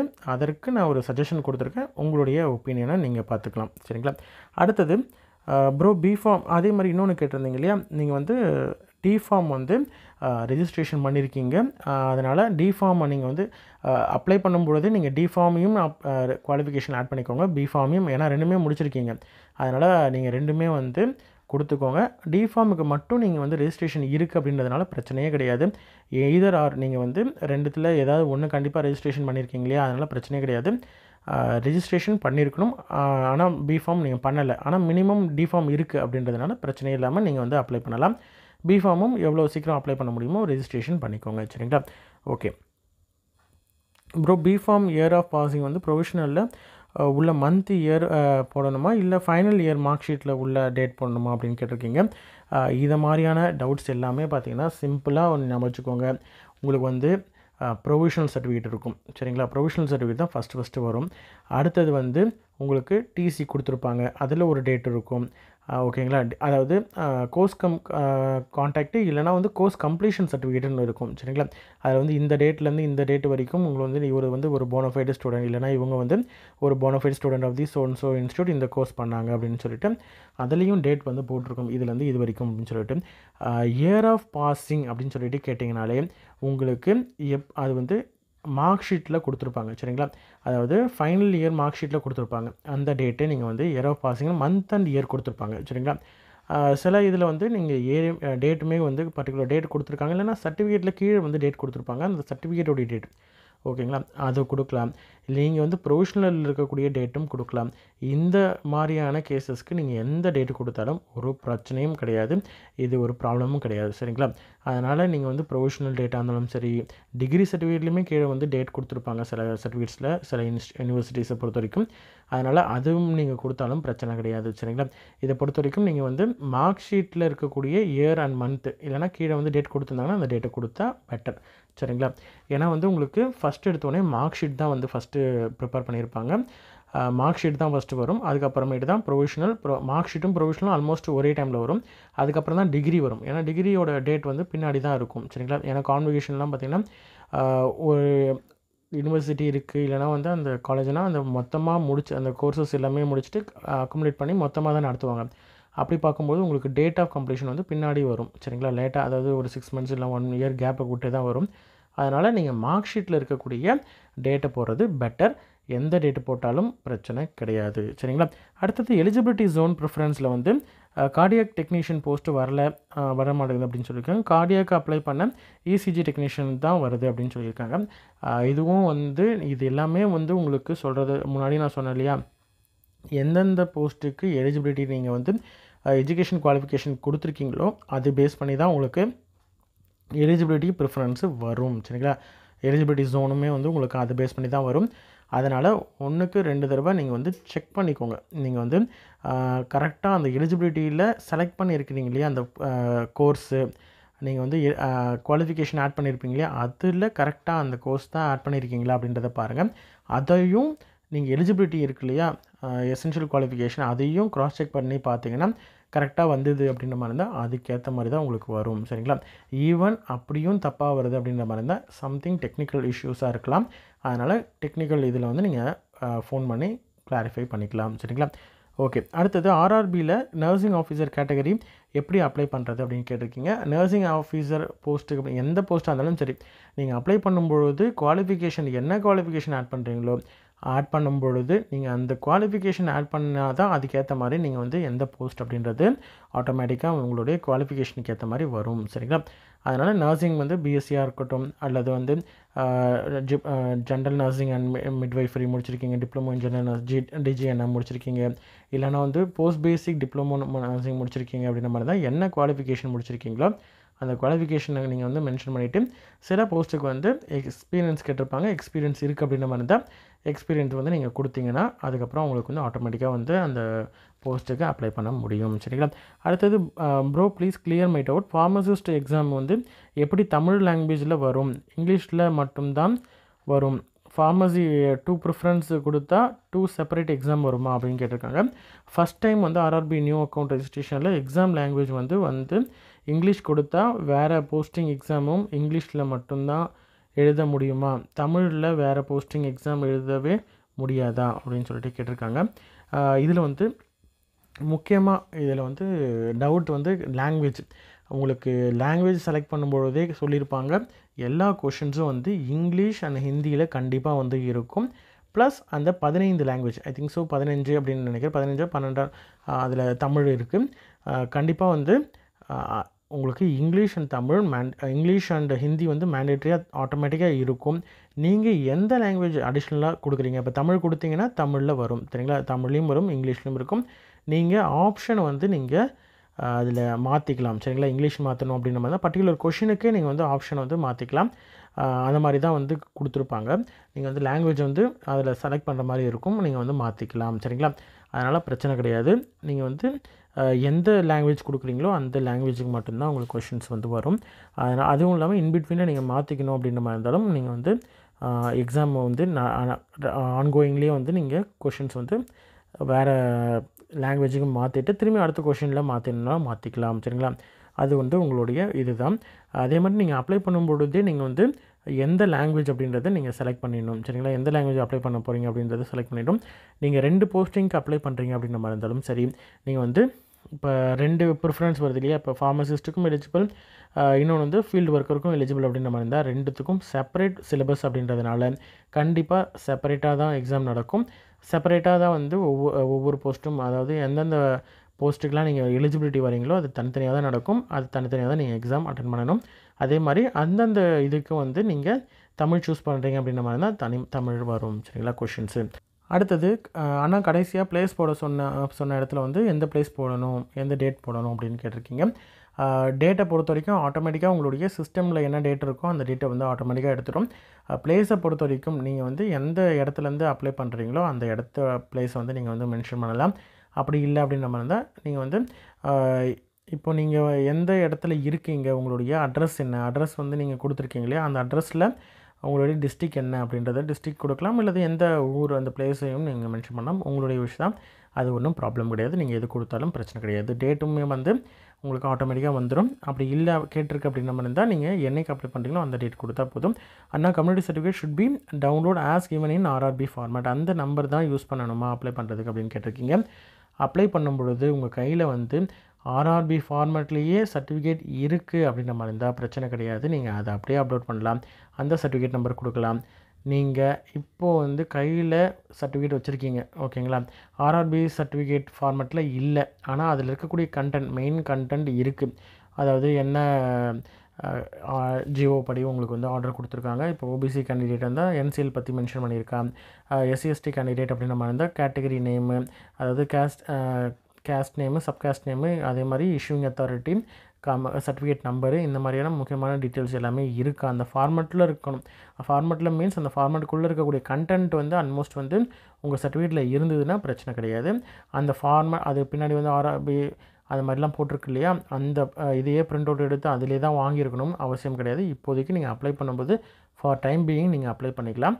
ஆனால் சர்டிஃபிகேட் வெரிஃபிகேஷன் போகும்போது உங்களுக்கு சர்டிஃபிகேட் வந்து லேட்டஸ்ட்டு சர்டிஃபிகேட் ப்ரொடியூஸ் பண்ண வேண்டிய கேண்டிடேட்ஸ்லாம் வந்து ஓபிசி கேண்டிடேட்லாம் பார்த்திங்கன்னா வித்தின் 1 இயர்க்குள்ளே இருக்கணும் வேலிடிட்டி. அதெல்லாம் நான் வந்து ஒன்ஸ் செகண்ட் ஒரு தடவை நான் அப்பயும் சொல்கிறேன். ஆல்ரெடி அப்ளை பண்ணும்பொழுது அந்த நோட்டிஃபிகேஷனுமே டீட்டெயிலாக சொல்லியிருக்கேன். அந்த டீட்டெயில்ஸ் கூட அந்த டேட்டுக்குள்ளே இருக்கணும் அப்படின்னு சொல்லியிருப்பாங்க. இடபிள்யூஎஸ் கேண்டிடேட்லாம் பார்த்திங்கன்னா அந்த இயர் வந்து அசஸிங் இயர் வந்து 1 இயர்க்குள்ளே இருக்கணும் அப்படின்னு சொல்லி கொடுத்துருப்பாங்க. அந்த டேட்குள்ளே இருக்கணும். அந்த மாதிரி இருந்தால் மட்டும்தான் எலிஜிபிள்னு சொல்லியிருப்பாங்க. அந்த மாதிரி கண்டிஷன் இருக்கக்கூடிய கேண்டிடேட்ஸ்க்கெலாம் பார்த்திங்கன்னா கண்டிப்பாக அந்த டேட்டுக்குள்ளே இருக்கணும் அப்படின்றதுனால கண்டிப்பாக ஃப்ரெஷ்ஷாக நீங்கள் வந்து அப்ளை பண்ணி வாங்கணும். அப்படி ஃப்ரெஷ்ஷாக அப்ளை பண்ணி வாங்கும்பொழுது நீங்கள் இந்த ஃபார்மேட்டை சொல்லி நான் அப்ளை பண்ணியிருக்கேன் அப்படின்ற மாதிரி இருந்தால் அதை சொல்லி நீங்கள் அட்டாச் பண்ணி கொடுத்தீங்கனாலே அதிலேயே வந்து உங்களுக்கு ரெடி பண்ணி கொடுப்பாங்க. ஆன்லைனில் தமிழ்நாடுலாம் பொறுத்த வரைக்கும் ஆன்லைன்லேயே வந்து உங்களுக்கு அப்ளை பண்ணி ஆன்லைன்லேயே சர்டிஃபிகேட் வரும். அந்த ஆன்லைன் சர்டிஃபிகேட்டுமே அக்செப்ட் பண்ணுவாங்க. அதனால் பிரச்சனை கிடையாது. சரிங்களா சார், எம்பிசி சர்டிஃபிகேட் வச்சு அப்ளை பண்ண முடியுமா ஆர் ஓபிசி சர்டிஃபிகேட் வேணுமா அப்படின்னு கேட்டிருக்கீங்க. எல்லா கேண்டிடேட்ஸ்க்கும் சேம், முக்கியமாக வந்து ஓபிசி எம்பிசி கேண்டிடேட்ஸ்க்கெலாம் சேம் இது தான் இன்ஸ்ட்ரக்ஷன் தான். என்னென்னா உங்களுக்கு இப்போதைக்கு எம்பிசி சர்டிஃபிகேட் தான் வச்சுருக்கிறீங்க அப்படின்ற மாதிரி தான் எம்பிசி சர்டிஃபிகேட்டை நீங்கள் போட்டு அப்ளை பண்ணிவிடுங்க. ஓபிசி சர்டிஃபிகேட் நீங்கள் வாங்கிக்கோங்க சரிங்களா. ஏன்னா வந்து இப்போது நீங்கள் உங்களால் வாங்க முடியும், உங்களுக்கு வந்து லாஸ்ட் டேட்டுக்குள்ளே உங்களால் வாங்க முடியும் அப்படின்ற மாதிரி தான் வாங்கி நீங்கள் அப்லோட் பண்ணிக்கிறது நல்லது. அப்படி இல்லை வாங்க முடியாது, ஹரிபரியில் என்னால் அப்ளை பண்ணிவிட்டு டேட்டும் முடிஞ்சிருச்சு அப்படின்ற மாதிரி தான் உங்களுக்கு வந்து அப்ளிகேஷன் உங்களுக்கு வந்து, ஏன்னா 2019 அப்புறம் இப்போ தான் வந்திருக்கு நோட்டிஃபிகேஷன், இதுக்கப்புறம் எப்போ வரும் அப்படின்றது நம்மளால் சொல்ல முடியாது. அதனால் சான்ஸை நீங்கள் மிஸ் பண்ணிடக்கூடாது சரிங்களா. இந்த மாதிரி சர்டிஃபிகேட் இதில் உங்களுக்கு ஜெனின்னஸ் சர்டிஃபிகேட் வந்து ஒரிஜினல் சர்டிஃபிகேட் நீங்கள் கையில் வச்சுருக்கணும் சர்டிஃபிகேட் வெரிஃபிகேஷன் அப்போது. அதனால் இப்போது நீங்கள் வந்து அப்ளை பண்ணும்பொழுது இல்லைனாலும் பிரச்சனை கிடையாது. நீங்கள் சர்டிஃபிகேட் வெரிஃபிகேஷன் அப்போ கண்டிப்பாக நீங்கள் வந்து சர்டிஃபிகேட் வச்சுருந்தீங்கனாலே போதுமானது. அதனால் பயம் இல்லாமல் நீங்கள் வந்து அப்ளை பண்ணலாம், தப்பே கிடையாது சரிங்களா. அடுத்தது ஃபார்மசிஸ்ட் ஜாபுக்கு தமிழ் கொடுக்கணுமா இங்கிலீஷ் கொடுக்கணுமா அப்படின்னு கேட்டிருக்கீங்க. அது உங்களுடைய சாய்ஸ் தான். இங்கிலீஷ் அண்ட் ஹிந்தி ஆட்டோமேட்டிக்காக தானாக இருக்கும். தமிழ் நீங்கள் கொடுக்குறீங்க அப்படின்ற மாதிரி இருந்தால் தமிழ் கொடுக்கலாம். தமிழில் நீங்கள் வந்து ஃபுல்லாக அட்டன் பண்ணுறதுக்கு ஓகே அப்படின்ற மாதிரி இருந்தாலும் உங்களுடைய விஷ் தான். இங்கிலீஷ் அண்ட் ஹிந்தி வந்து ஆட்டோமேட்டிக்காக இருக்கும் அப்படின்னு சொல்லிட்டு நோட்டிஃபிகேஷனில் டீட்டெயிலாக கொடுத்துருக்காங்க. அடுத்தது எக்ஸ் சர்வீஸ்மேன் பிளட் ரிலேட்டிவ்ஸாக இருந்தால் இந்த ப்ரையாரிட்டி யூஸ் பண்ண முடியுமா அப்படின்னு கேட்டிருக்காங்க. எக்ஸ் சர்வீஸ்மேனை பொறுத்த வரைக்கும் எக்ஸ் சர்வீஸ்மேனுக்கான கேண்டிடேட்ஸுக்கு மட்டும்தான் அந்த ப்ரையாரிட்டியை தவிர அவங்களுடைய டிபெண்டன்ஸுக்கு கிடையாது. இங்கே ஸ்டடி பர்பஸ்க்கெலாம் கொடுப்பாங்களே அது டிஃப்ரெண்ட்டு. இது ஜாபை பொறுத்த வரைக்கும் எக்ஸ் சர்வீஸ்மேன் அவங்க ஜாப் அப்ளை பண்ணுறதுக்கு யூஸ் பண்ணுறது தான் இது. அதே மாதிரி அவங்களுக்கு அந்த டிஸ்சார்ஜ் சர்டிஃபிகேட்டு இந்த மாதிரியான அந்த சர்டிஃபிகேட்ஸ் எல்லாமே இருந்தால் மட்டும்தான் வந்து அவங்களுமே எலிஜிபிள்ஸ். சிலபஸ் கொஷின்ஸ்லாம் வந்து போட சொல்லியிருக்கீங்க. கண்டிப்பாக வந்து 1 by 1 ரெடி பண்ணிகிட்டு இருக்கோம். ஒன்ஸ் ரெடி ஆனதும் அதையும் வந்து அப்லோட் பண்ணுவோம். கொஷின்ஸ் வந்து தமிழில் கொடுத்தா தமிழில் மட்டும்தான் வருமா அப்படின்னு கேட்டிருக்கீங்க. கண்டிப்பாக வந்து தமிழ், இங்கிலீஷ் அண்ட் ஹிந்தி ஆட்டோமேட்டிக்காக இருக்கும். தமிழ் வந்து எக்ஸ்ட்ரா நீங்கள் கொடுத்தீங்கன்னா தமிழில் இருக்கும் சரிங்களா. பெங்களூர் ஆர்ஆர்பி செலக்ட் பண்ண எக்ஸாம் சென்டர் தமிழ்நாடு வராதா அப்படின்னா எங்கே வரும் அப்படின்னு கேட்டிருக்கீங்க. மோஸ்ட்லி பெங்களூர் ரிலேட்டட், பெங்களூரில் சுற்றி இருக்கக்கூடிய இடத்துல தான் வந்து உங்களுக்கு வரும். அதனால் நீங்கள் எந்த ஆர்ஆர்பி, ஏன்னா முக்கியமாக உங்களுக்கு ஒரே ஒரு கான்செப்ட் தான், எந்த ஆர்ஆர்பி நீங்கள் வந்து சூஸ் பண்ணுறீங்களோ அவங்க தான் எக்ஸாம் கண்டக்ட் பண்ணுறாங்க. அப்போது உங்களுக்கு வேறு எக்ஸாம் வேறு ஆர்ஆர்பியில் இருக்கக்கூடிய ஒருத்தவங்களோட இதை வந்து இன்னொரு ஆர்ஆர்பிக்கு மாற்றி போட மாட்டாங்க. இது வந்து சிம்பிளாக பேசிக்காக இருக்கக்கூடியது. ஏன்னா அந்தந்த ஆர்ஆர்பி கீழே தான் நீங்கள் வரீங்க. அதனால் உங்களுடைய அப்ளிகேஷனாக இருக்கட்டும், ஃபர்தராக இருக்கக்கூடிய எல்லாமே, அட்மிட் கார்டு, உங்களுக்கு வந்து எக்ஸாம் அட்டண்டன்ஸாக இருக்கட்டும், எல்லாமே அந்த ஆர்ஆர்பி தான் போகும். அதனால் அந்தந்த ஆர்ஆர்பி தான் அவங்கவுங்க கண்டக்ட் பண்ணுவாங்க. அதனால் அவங்களுக்கு கன்வீனியன்ட்டான அவங்களுடைய ஆர்ஆர்பி ஜோனுக்குள்ளே இருக்கக்கூடிய சென்டர்ஸ் தான் வந்து போடுவாங்க சரிங்களா. சென்னைனா சென்னைக்குள்ளே இருக்கக்கூடிய, அதாவது சென்னை தமிழ்நாடு இருக்கக்கூடிய இடத்துல தான் வந்து மேக்ஸிமம் சென்டர்ஸ் இருக்கும் சரிங்களா. அதே மாதிரி பெங்களூரை பொறுத்த வரைக்கும் பெங்களூர் அல்லது கர்நாடகா ரீஜனில் இருக்கக்கூடிய இடத்துல தான் உங்களுக்கு வந்து சென்டர்ஸ் இருக்கும். டயாலிசிஸ் டெக்னீஷியனுக்கு பிஎஸ்சி அப்ளை பண்ணலாமா அப்படின்னு கேட்டிருக்கீங்க. அது எல்லாமே எலிஜிபிலிட்டி தனியாகவே போட்டிருக்கோம். அதை ஒரு தடவை செக் பண்ணி பார்த்துக்கோங்க. சார் கம்யூனிட்டி கேட்டாங்க, சொன்னதுக்கப்புறம் டேட் இதுவும் நம்ம வந்து பார்த்துட்டோம். அடுத்தது கேண்டிடேட் வந்து ஃபோட்டோ சிக்னேச்சர் சேவ் ஆனதும் நெக்ஸ்ட்டு போகலை, நாட் எலிஜிபிள் அப்படின்றது வருது அப்படின்னு சொல்கிறாங்க. இதுவுமே வந்து நீங்கள் ஒரு தடவை செக் பண்ணி பார்த்துக்கோங்க. நான் முன்னாடி சொன்ன கண்டிஷன்ஸ்லலாம் உங்களுக்கு வருது அப்படின்னு, நம்ம எதுலையாவது ஒன்றுத்தில் இடிக்குது அதனால் நாட் எலிஜிபிள் வருது அப்படின்ற மாதிரி இருந்தால் நாட் எலிஜிபிள். இல்லை உங்களுக்கு வந்து நீங்கள் எலிஜிபிலிட்டிலே வரீங்க ஆனால் உங்களுக்கு அப்ளிகேஷன் போகலை அப்படின்ற மாதிரி இருந்தால் நீங்கள் வந்து கண்டிப்பாக வந்து நீங்கள் அந்த காண்டாக்ட் நம்பரை நீங்கள் வந்து காண்டாக்ட் பண்ணி கிளாரிஃபை பண்ணிக்கலாம் சரிங்களா. கிளாரிஃபை பண்ணிக்கலாம். அல்ல அப்ளை பண்ணுறதுக்கு என்ன மெத்தடோ நீங்கள் அவங்ககிட்ட கைட்லைன்ஸ் கேட்டுக்கலாம் சரிங்களா. பிரதர் இப்போ யூஆர் கேட்டகரியில் அப்ளை பண்ணி சேவ் பண்ணிவிட்டு 17/9/2024 அப்புறமேட்டு கம்யூனிட்டி ரீகரெக்ட் பண்ண முடியுமா அப்படின்னு. இது ரொம்ப ரொம்ப ஒரு க்ரூஷியலான ஒரு விஷயம். என்னென்னா நீங்கள் அப்ளை பண்ணும் பொழுது என்ன கேட்டகரி கொடுக்குறீங்களோ அதுதான் நீங்கள் வந்து ஃபைனலாக நீங்கள் அப்ளிகேஷன் முடிக்கிற போதும் சரி, உங்களுக்கு சர்டிஃபிகேட் வெரிஃபிகேஷனாக இருக்கணும் சரி, எதுவாக இருந்தாலும் சரி, நீங்கள் ஒன்ஸ் இப்போ யூஆர் கொடுத்துட்டீங்க அப்படின்ற மாதிரி தான் அதை சேஞ்சே பண்ண முடியாது. அதனால் நீங்கள் எந்த கேட்டகரி நீங்கள் ஓன் கேட்டகரியோ அந்த கேட்டகரிக்கு மட்டும்தான் நீங்கள் அப்ளை பண்ண முடியும். நீங்கள் வந்து எந்த கேட்டகரியோ அந்த ஓன் கேட்டகரியை மென்ஷன் பண்ணி நீங்கள் அப்ளை பண்ணுங்கள். நீங்கள் யூஆருக்கும் எலிஜிபிள் தான் வருவீங்க சரிங்களா. நீங்கள் யூஆருக்கு ஏஜ் ரிலாக்ஸேஷன் இல்லாமல் டைரெக்டாக ஏஜுக்குள்ளே வரீங்க அப்படின்ற மாதிரி தான் யூஆருக்கும் நீங்கள் எலிஜிபிள். நீங்கள் ஸ்ட்ரெயிட்டாகவே ஓபிசி போட்டிருக்கீங்க அப்படின்றதுனால ஓபிசிக்கும் எலிஜிபிள். நல்லா புரிஞ்சுக்கோங்க. நீங்கள் ஓன் கேட்டகரியை கண்டிப்பாக எந்த இடமா இருந்தாலும் ஓன் கேட்டகரி மட்டும்தான் நீங்கள் போடணும். நீங்கள் யூஆருக்கு எலிஜிபிளாக இருந்தீங்கன்னா எலிஜிபிலிட்டி அவங்க செக் பண்ணி பார்த்துட்டு அவங்க எலிஜிபிளாக இருந்தீங்கன்னா எலிஜிபிலிட்டி போட்டுருவாங்க. ஃபஸ்ட்டு எடுத்தோன்னே யூஆர் தான் ஃபஸ்ட்டு ஃபில் பண்ணிவிட்டு அதுக்கப்புறம் தான் அடுத்தடுத்த கேட்டகரிஸை ஃபில் பண்ணுவாங்க. அதனால் நீங்கள் பயப்படவே தேவையில்லை. நீங்கள் வந்து அச்சோ நான் ஓபிசி தான் போட்டிருக்கேன் யூஆருக்கு எலிஜிபிளாக இல்லையா அப்படின்னு நீங்கள் டவுட் பண்ணவே தேவையில்லை. யூஆருக்கும் நீங்கள் ஏஜுக்குள்ளே வந்தீங்கன்னா எலிஜிபிள். சரிங்களா? அதனால் நீங்கள் இந்த மாதிரி யூஆர் ஃபஸ்ட்டு போட்டுவிட்டு அதுக்கப்புறம் மாற்றிக்கலாம் அப்படின்னா நினைக்காதீங்க. உங்களுடைய ஓன் கேட்டகரி தான் போடணும். சரிங்களா? அடுத்ததுமே வந்து கம்யூனிட்டி சர்டிஃபிகேட் ரிலேட்டட் டவுட்ஸ் தான். அதை முன்னாடியே சொன்னது தான். இப்போ நீங்கள் அப்ளை பண்ணும்பொழுது நீங்கள் கையில் இப்போ என்ன சர்டிஃபிகேட் வச்சுருக்கீங்களோ அதை வச்சு அப்ளை பண்ணிக்கலாம். உங்களுக்கு எந்த விதமான பிரச்சனையும் இல்லை. இன்கேஸ் உங்களால் இந்த டைம் பீரியடுக்குள்ளே, அதாவது ஆன்லைன் அப்ளிகேஷன் பீரியடுக்குள்ளேயே வந்து உங்களால் வாங்கிட முடியும் அப்படின்ற மாதிரி இருந்தால் நீங்கள் வந்து வாங்கிட்டு அப்ளை பண்ணலாம். இல்லைன்னா நீங்கள் கையில் வச்சுருக்கக்கூடிய சர்டிஃபிகேட் அப்ளை பண்ணிவிட்டு அதுக்கப்புறமேட்டு பொறுமையாக நீங்கள் வந்து அந்த சர்டிஃபிகேட் வாங்கி அந்த ஃபார்மெட்டில் சர்டிஃபிகேட் வாங்கி கையில் வச்சுக்கிட்டிங்கன்னா பிரச்சனையே கிடையாது. சரிங்களா? அது ஒரு ப்ராப்ளமும் கிடையாது. அதே மாதிரி 2 ப்ரிஃபரன்ஸ் கொடுத்தா எக்ஸாம் 2 செப்பரேட்டாக இருக்குமா? இதுவும் நான் முன்னாடி சொன்னது தான். 2 வெவ்வேறு சிலபஸ் இருக்கக்கூடிய போஸ்ட்டுக்கு நீங்கள் அப்ளை பண்ணுறீங்க அப்படின்ற மாதிரி இருந்தால் செப்பரேட்டாக தான் எக்ஸாம் இருக்கும். ப்ரோ நான் ஃபிசியோதெரபிஸ்க்காக அப்ளை பண்ணேன், பட் எலிஜிபிலிட்டியில் ஒன்லி ஃபீல்டு ஒர்க்கர். இதுவுமே வந்து ஃபிசியோதெரபிக்கு நீங்கள் எலிஜிபிளாக இல்லையா அப்படின்றத பார்த்துக்கோங்க. எக்ஸ்பீரியன்ஸ்லாம் கேட்டிருக்காங்களா அப்படின்றதையும் ஒரு தடவை பார்த்துக்கோங்க. ஏஜுக்குள்ளே இருக்கீங்களான்னு பார்த்துக்கோங்க.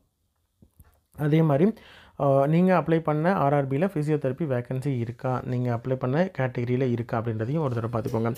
ஐஜி கேர் பற்றி நிறைய பேர் கேட்டுட்ருக்கீங்க. 10th பாஸ் டேட் இல்லை ப்ரோ எப்படி போடுறது, only month having what date we can give அப்படின்னு சொல்லி கேட்டிருக்கீங்க. இது வந்து கிளியராக வந்து ஆர்ஆர்பிலேயே மென்ஷன் பண்ணியிருக்காங்க. அதை நான் காமிக்கிறேன், சொல்கிறேன். என்னென்னா இந்த மாதிரி டேட்டு இல்லாமல் மந்த்தும் இயரும் மட்டும் இருக்குது அப்படின்ற மாதிரி இருந்தால் கண்டிப்பாக அந்த டேட், அந்த மாதம் இருக்கு இல்லையா, அந்த மாதத்துடைய கடைசி நாளை நீங்கள் போட்டுக்கலாம். சரிங்களா? இப்போ வந்து மே மாதம் அப்படின்ற மாதிரி இருந்தால் மே மாதத்தில் நீங்கள் வந்து ஒரு மே 2013 அப்படின்னு சொல்லி இருக்குன்னு வச்சுக்கோங்களேன். அதுக்கு வந்து நீங்கள் என்ன பண்ணணுன்னா மே வந்து 31/05/2013 அப்படின்னு சொல்லிட்டு அந்த எந்த மாதமோ அந்த மாதத்துடைய கடைசி நாளை வந்து போடணும் அப்படின்னு சொல்லிட்டு கிளியராக சொல்லியிருக்காங்க. இது ஆர்ஆர்பிலேயே வந்து மென்ஷன் பண்ணியிருக்கக்கூடிய ஒரு டவுட்டு தான். சரிங்களா? ஓகே, இதில் இருக்கக்கூடிய டவுட்ஸ் மேக்ஸிமம் வந்து நம்ம கிளாரிஃபை பண்ணியிருக்கோம். இது மட்டும் இல்லாமல் ஃப்ரீக்வெண்ட்லி ஆஸ்க்டு கொஷின்ஸ் அப்படின்னு சொல்லிட்டு அதனுடைய கிளாரிஃபிகேஷனும் ஆர்ஆர்பியில் மென்ஷன் பண்ணியிருக்காங்க. அதை பற்றி டீட்டெயிலாக நம்ம பார்க்கலாம். முக்கியமான கொஷின்ஸ் அண்ட் ஆன்சர்ஸ்லாம் பார்த்துக்கலாம். என்னென்ன அப்படின்னு பார்த்தீங்கன்னா, உங்களுக்கு ஓப்பனிங் டேட் முன்னாடியே தெரியும். 17/8/2024 ஓப்பன் ஆகுது. Closing date 16/9/2024. மாடிஃபிகேஷன் டேட் பொறுத்த வரைக்கும் 17/9/2024 26/9/2024 வரைக்கும் நீங்கள் வந்து கரெக்ஷன் பண்ணிக்கலாம். கேண்டிடேட்ஸ் வந்து அவங்களுடைய டீட்டெயில்ஸை கரெக்ட் பண்ணுறதுக்கு, அதாவது க்ரியேட் அண்ட் அக்கௌண்ட் அப்படின்னு சொல்லிட்டு நீங்கள் கொடுக்குறீங்க இல்லையா, email ID, mobile number, RRB choose பண்ணுறது, இந்த மாதிரியான டீட்டெயில்ஸை தவிர ரிமைனிங் இருக்கக்கூடிய டீட்டெயில்ஸை வந்து நீங்கள் எடிட் பண்ணுறதுக்கு, மாடிஃபிகேஷன் பண்ணுறதுக்கு 250 ரூபாய் வந்து பே பண்ணிவிட்டு நீங்கள் வந்து மாடிஃபிகேஷன் பண்ணிக்கலாம். சரிங்களா? அவங்க க்ரியேட் அண்ட் அக்கௌண்ட் கொடுத்தாங்க இல்லையா, அந்த டீட்டெயில்ஸை தவிர கேண்டிடேட் வந்து ரிமைனிங் டீட்டெயில்ஸை எடிட் பண்ணுறதுக்கான சான்சஸ் இருக்குது. அது வந்து 250 ரூபாய் பே பண்ணணும். சரிங்களா? இப்போ கேண்டிடேட் வந்து 16 செப்டம்பர் 2024 என்னோடய ரிசல்ட் வரும், ஃபைனல் ரிசல்ட், எக்ஸாம் ரிசல்ட் வரும், நான் அப்ளை பண்ண முடியுமா அப்படின்னு இருக்கீங்க அப்படின்ற மாதிரி தான் கேண்டிடேட் வந்து அப்ளை பண்ண முடியாது. கேண்டிடேட் கண்டிப்பாக அப்ளை பண்ணுறதுக்கான கடைசி நாள், அதாவது க்ளோசிங் டேட் இருக்கு இல்லையா, அன்னைக்கு எஜுகேஷன் குவாலிஃபிகேஷன் முடிச்சிருக்கணும் அப்படின்றது தான். அதாவது அப்ளிகேஷன் சப்மிட் பண்ணும்பொழுது அவங்க குவாலிஃபிகேஷன் வந்து பூர்த்தி அடைஞ்சிருந்தால் மட்டும்தான் எலிஜிபிள் அப்படின்னு சொல்லியிருக்காங்க. க்ரியேட் அண்ட் அக்கௌண்ட் பண்ணுறதுக்கு என்னென்ன தேவைன்னு பார்த்தீங்கன்னா, கண்டிப்பாக உங்களுடைய ஓன் மொபைல் நம்பரும் வேலிடான ஆக்டிவான பர்சனல் இமெயில் ஐடியும் வேணும். சரிங்களா? அதே மாதிரி கேண்டிடேட்ஸ் வந்து அதாவது CEN01 அப்படின்னு சொல்லிட்டு ஃபஸ்ட் நோட்டிஃபிகேஷன் இருக்குல்லையா, அதில் ஒரு அக்கௌண்ட் க்ரியேட் பண்ணியிருக்கீங்க. இப்போ 04/2024 இந்த நோட்டிஃபிகேஷனுக்கு செப்பரேட்டாக அக்கௌண்ட் ஓப்பன் பண்ணணுமா அப்படின்னு கேட்டிருக்காங்க. இல்லை, 2024 வந்த நோட்டிஃபிகேஷன் என்ன நோட்டிஃபிகேஷன், அதாவது 01லேருந்து 02, 03, 04 இப்போ போட்டிருக்கிறது 04. இதில் எதில் இருந்தாலும் சரி நீங்கள் ரெஜிஸ்ட்ரேஷன் பண்ணியிருக்கீங்க. இப்போ நீங்கள் புதுசாக ரெஜிஸ்ட்ரேஷன் பண்ண தேவையில்லை. ஓகேங்களா? இல்லை 2024 வேறு எந்த நோட்டிஃபிகேஷன்லேயும் நான் அப்ளை பண்ணலை, இப்போ ஃபஸ்ட்டு டைம் 04/2024 தான் அப்ளை பண்ண போகிறேன் அப்படின்ற மாதிரி தான் புதுசாக நீங்கள் ரெஜிஸ்ட்ரேஷன் பண்ணணும். சரிங்களா? கிரியேட் அன் அக்கௌண்ட் எப்படி வந்து கிரியேட் பண்ணுறது அப்படின்னு சொல்லி பார்த்தீங்கன்னா, மொபைல் நம்பர், இமெயில் ஐடி, பேசிக்காக இருக்கக்கூடிய உங்களுடைய டீட்டெயில்ஸ், கேண்டிடேட்டோடைய டீட்டெயில்ஸ் இது எல்லாத்தையும் கொடுத்து தான் பண்ணணும். எப்படி பண்ணணும் அப்படின்றதையுமே நம்ம வந்து ஸ்டெப் பை ஸ்டெப் ப்ரொசீஜரும் சொல்லியிருக்கோம். கிரியேட் அன் அக்கௌண்ட் டீட்டெயில்ஸை எக்காரணம் கொண்டும் எடிட் பண்ண முடியாது. அதனால் ரொம்ப கேர்ஃபுல்லாக நீங்கள் வந்து அப்ளை பண்ணும்பொழுது செக் பண்ணி பார்த்துட்டு அப்ளை பண்ணணும். அதுக்கப்புறமேட்டு உங்களுடைய டீட்டெயில்ஸ் எல்லாத்தையும் கிரியேட் அன் அக்கௌண்ட்டுக்கு அப்புறம் 5 செக்ஷன், அதாவது personal detail, other details, education qualification, document upload பண்ணுறது, ப்ரிஃபரன்ஸ் கொடுக்குறது, ப்ரிவ்யூ அண்ட் சப்மிட், இந்த மாதிரி பிரிச்சிருக்கிறாங்க. இது எல்லாமே டீட்டெயிலாக ஸ்டெப் பை ஸ்டெப் ப்ரொசீஜராக நம்ம பார்த்துருக்கோம். சரிங்களா? மொபைலில் நீங்கள் அப்ளிகேஷன் ஃபில் பண்ண முடியுமான்னு கேட்டிருக்காங்க. அப்ளை பண்ண முடியும். ஆனால் சில மொபைலில், சில மொபைல் பிளாட்ஃபார்மில் வந்து சில இதில் வந்து சில ஆப்ஷன்ஸ் வந்து வராமல் போகிறதுக்கு வாய்ப்புகள் இருக்குது. இன்பிட்வீனில் ஸ்டக் ஆகிறதுக்கு சான்சஸ் இருக்குது. அதனால் லேப்டாப்லேயோ அல்லது கம்ப்யூட்டர் டெஸ்க்டாப்லேயோ நீங்கள் பண்ணணும் அப்படின்னு சொல்லிட்டு அட்வைசபிள்னு சொல்லியிருக்காங்க. லாகின் ப்ரொசீஜரை பொறுத்த வரைக்கும் mobile number, registered mobile number and email ID, password, captcha இதை கொடுத்து நீங்கள் சப்மிட் பண்ணி பண்ணலாம் அப்படின்னு சொல்லியிருக்காங்க. பே லெவலை பொறுத்த வரைக்கும் இந்த நோட்டிஃபிகேஷனில் பே லெவல் 2லேருந்து பே லெவல் 7 வரைக்கும் 6 பே லெவலில் வேக்கன்சிஸ் இருக்குது. சரிங்களா? ஒரே அப்ளிகேஷனில் நிறையா போஸ்ட்டுக்கு அப்ளை பண்ண முடியுமா அப்படின்னு கேட்டிருக்காங்க. அதற்கான ஆன்சர் பார்த்திங்கன்னா கண்டிப்பாக பண்ண முடியும். ஒரே அப்ளிகேஷனில் நிறையா உங்களுக்கு குவாலிஃபிகேஷன் மட்டும் 2-3 டிகிரியோ அல்லது 2-3 டிப்ளமோ வேறு எதாவது குவாலிஃபிகேஷன்லாம் முடிச்சிருக்கீங்க, நீங்கள் வந்து 2-3 போஸ்ட்டுக்கு எலிஜிபிள் அப்படின்ற மாதிரி இருந்தால் நீங்கள் தாராளமாக அப்ளை பண்ணலாம். ஒரே அப்ளிகேஷனை வச்சுக்கிட்டு, காமன் அப்ளிகேஷன் வச்சுக்கிட்டு. டிஃபரெண்ட் ஆர்ஆர்பிக்கு அப்ளை பண்ண முடியுமா அப்படின்னு கேட்டிருக்காங்க. டிஃப்ரெண்ட் பே லெவலில் கண்டிப்பாக பண்ண முடியாது. ஒரு ஆர்ஆர்பிக்கு மட்டும்தான் அப்ளை பண்ண முடியும். அடுத்த கொஷினும் அது தான். ஒரு ஆர்ஆர்பிக்கு மட்டும்தான் அப்ளை பண்ண முடியும். இன்கேஸ் நீங்கள் வந்து பரவாயில்ல, நான் என்னோடய ஓன் ரிஸ்கில் நான் அப்ளை பண்ணுறேன் அப்படின்ற மாதிரி தான் நீங்கள் அப்ளை பண்ணாலுமே சரி, இந்த ஆர்ஆர்பியில் அந்த 2 ஆர்ஆர்பியில் நீங்கள் அப்ளை பண்ணியிருந்தீங்கன்னா 2 அப்ளிகேஷனையுமே கேன்சல் பண்ணிடுவாங்க. அதே மாதிரி ஃபர்தராக அடுத்த வரக்கூடிய ஆர்ஆர்பியாக எக்ஸாமாக இருக்கட்டும், ஆர்ஆர்சி எக்ஸாமாக இருக்கட்டும், அதில் உங்களை டீபார் பண்ணிடுவாங்க. அதனால் ரொம்ப கேர்ஃபுல்லாக நீங்கள் எந்த ஆர்ஆர்பிக்கு அப்ளை பண்ண போகிறீங்கன்னு டிசைட் பண்ணிவிட்டு ஒரு ஆர்ஆர்பிக்கு மட்டும் அப்ளை பண்ணுங்கள். மல்டிபிள் அப்ளிகேஷன் வந்தாலுமே ஒரே ஆர்ஆர்பிக்கு 2-3 அப்ளிகேஷன் போட்டிங்கன்னாலும் நீங்கள் வந்து ரிஜெக்டட் தான். சேம் அப்ளிகேஷனில் வெவ்வேறு போஸ்ட்டுக்கு வேணால் நீங்கள் அப்ளை பண்ணிக்கலாம். ஆனால் நீங்கள் ஒரே ஆர்ஆர்பியில் நிறைய அப்ளிகேஷன் போடக்கூடாது. அதே மாதிரி லாசிக் சர்ஜரி பண்ண கேண்டிடேட் வந்து அப்ளை பண்ணலாமா? லாசிக் சர்ஜரி பண்ண கேண்டிடேட் அப்ளை பண்ணலாம். ஆனால் மெடிக்கல் ஸ்டாண்டர்ட் B1 இருக்கக்கூடிய போஸ்ட்டாக இருந்ததுன்னா அந்த போஸ்ட்டுக்கு நாட் எலிஜிபிள். அதையுமே செக் பண்ண சொல்கிறாங்க. ஆதார் வெரிஃபிகேஷனை பொறுத்த வரைக்கும் வெரிஃபிகேஷன் பண்ண சொல்லியிருக்காங்க. அதுவும் நம்ம வெரிஃபை பண்ணி பார்த்துருக்கோம். அதாவது அப்ளிகேஷன் போகும்பொழுது எப்படி வந்து வெரிஃபை பண்ணணும் அப்படின்றதையுமே டெமோ காமிச்சிருக்கோம். அந்த டெமோ வந்து நீங்கள் பார்த்துக்கோங்க. அப்ளிகேஷன் வந்து 1 by 1 step by step procedure வந்து அதில் நம்ம டீட்டெயிலாக பார்த்துருக்கோம். ஆதார் வெரிஃபிகேஷன் வந்து பண்ணணுமா அப்படின்னு கேட்டிருக்காங்க. ஆதார் வெரிஃபிகேஷன் ஆதார் ஜென்யூனஸ்க்காக, கேண்டிடேட்டோடைய ஜென்யூனஸ்க்காக தான் பண்ண சொல்கிறாங்க.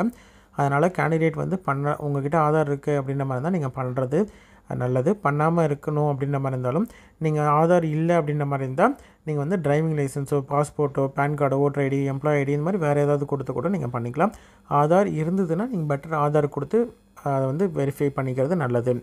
அதே மாதிரி உங்களோட பேர் வந்து கேண்டிடேட்டோட பேர் வந்து நடுவில் இன்பிட்வீனில் மாற்றிருக்கீங்க அப்படின்ற மாதிரி தான் கெசட் நோட்டிஃபிகேஷன் இருக்குது அப்படின்ற மாதிரி தான் நீங்கள் வந்து அதை ஒன் டைம், அதாவது first create an account registration பண்ணுறீங்களே அந்த டைம்லேயே வந்து நீங்கள் வந்து மென்ஷன் பண்ணணும். உங்களுடைய பேர் மாற்றிருக்கீங்களா அப்படின்றது கேட்டிருப்பாங்க. எஸ் கொடுத்துட்டு பழைய பேரும் கொடுக்கணும், இப்போ மாற்றின பேரும் கொடுக்கணும்.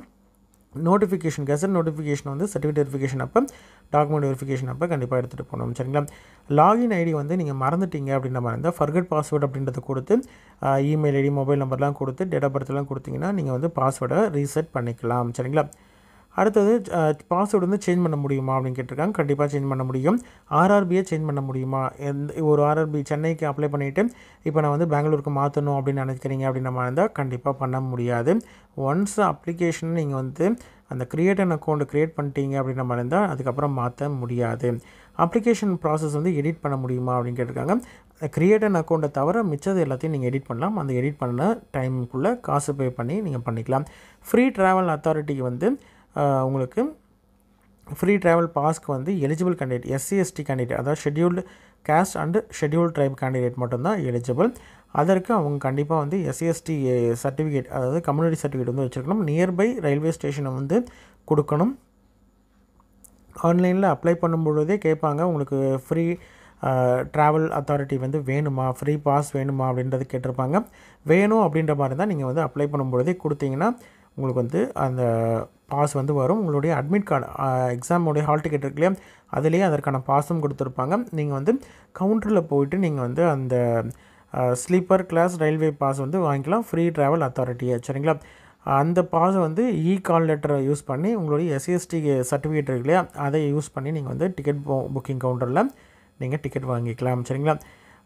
கேஷ் சர்டிஃபிகேட் நீங்கள் வந்து அப்லோட் பண்ண முடியல அப்படின்ற மாதிரி இருந்தால் எப்படி எந்த ஃபார்மெட்டில் அப்லோட் பண்ணணும் அப்படின்னு பார்த்தீங்கன்னா, உங்களுக்கு பிடிஎஃப் ஃபார்மெட்டில் தான் அப்லோட் பண்ணணும். 500 கேபிக்குள்ளே இருக்கக்கூடிய சைஸாக இருந்தால் மட்டும்தான் அப்லோட் பண்ண முடியும், இல்லைனா அப்லோட் பண்ண முடியாது.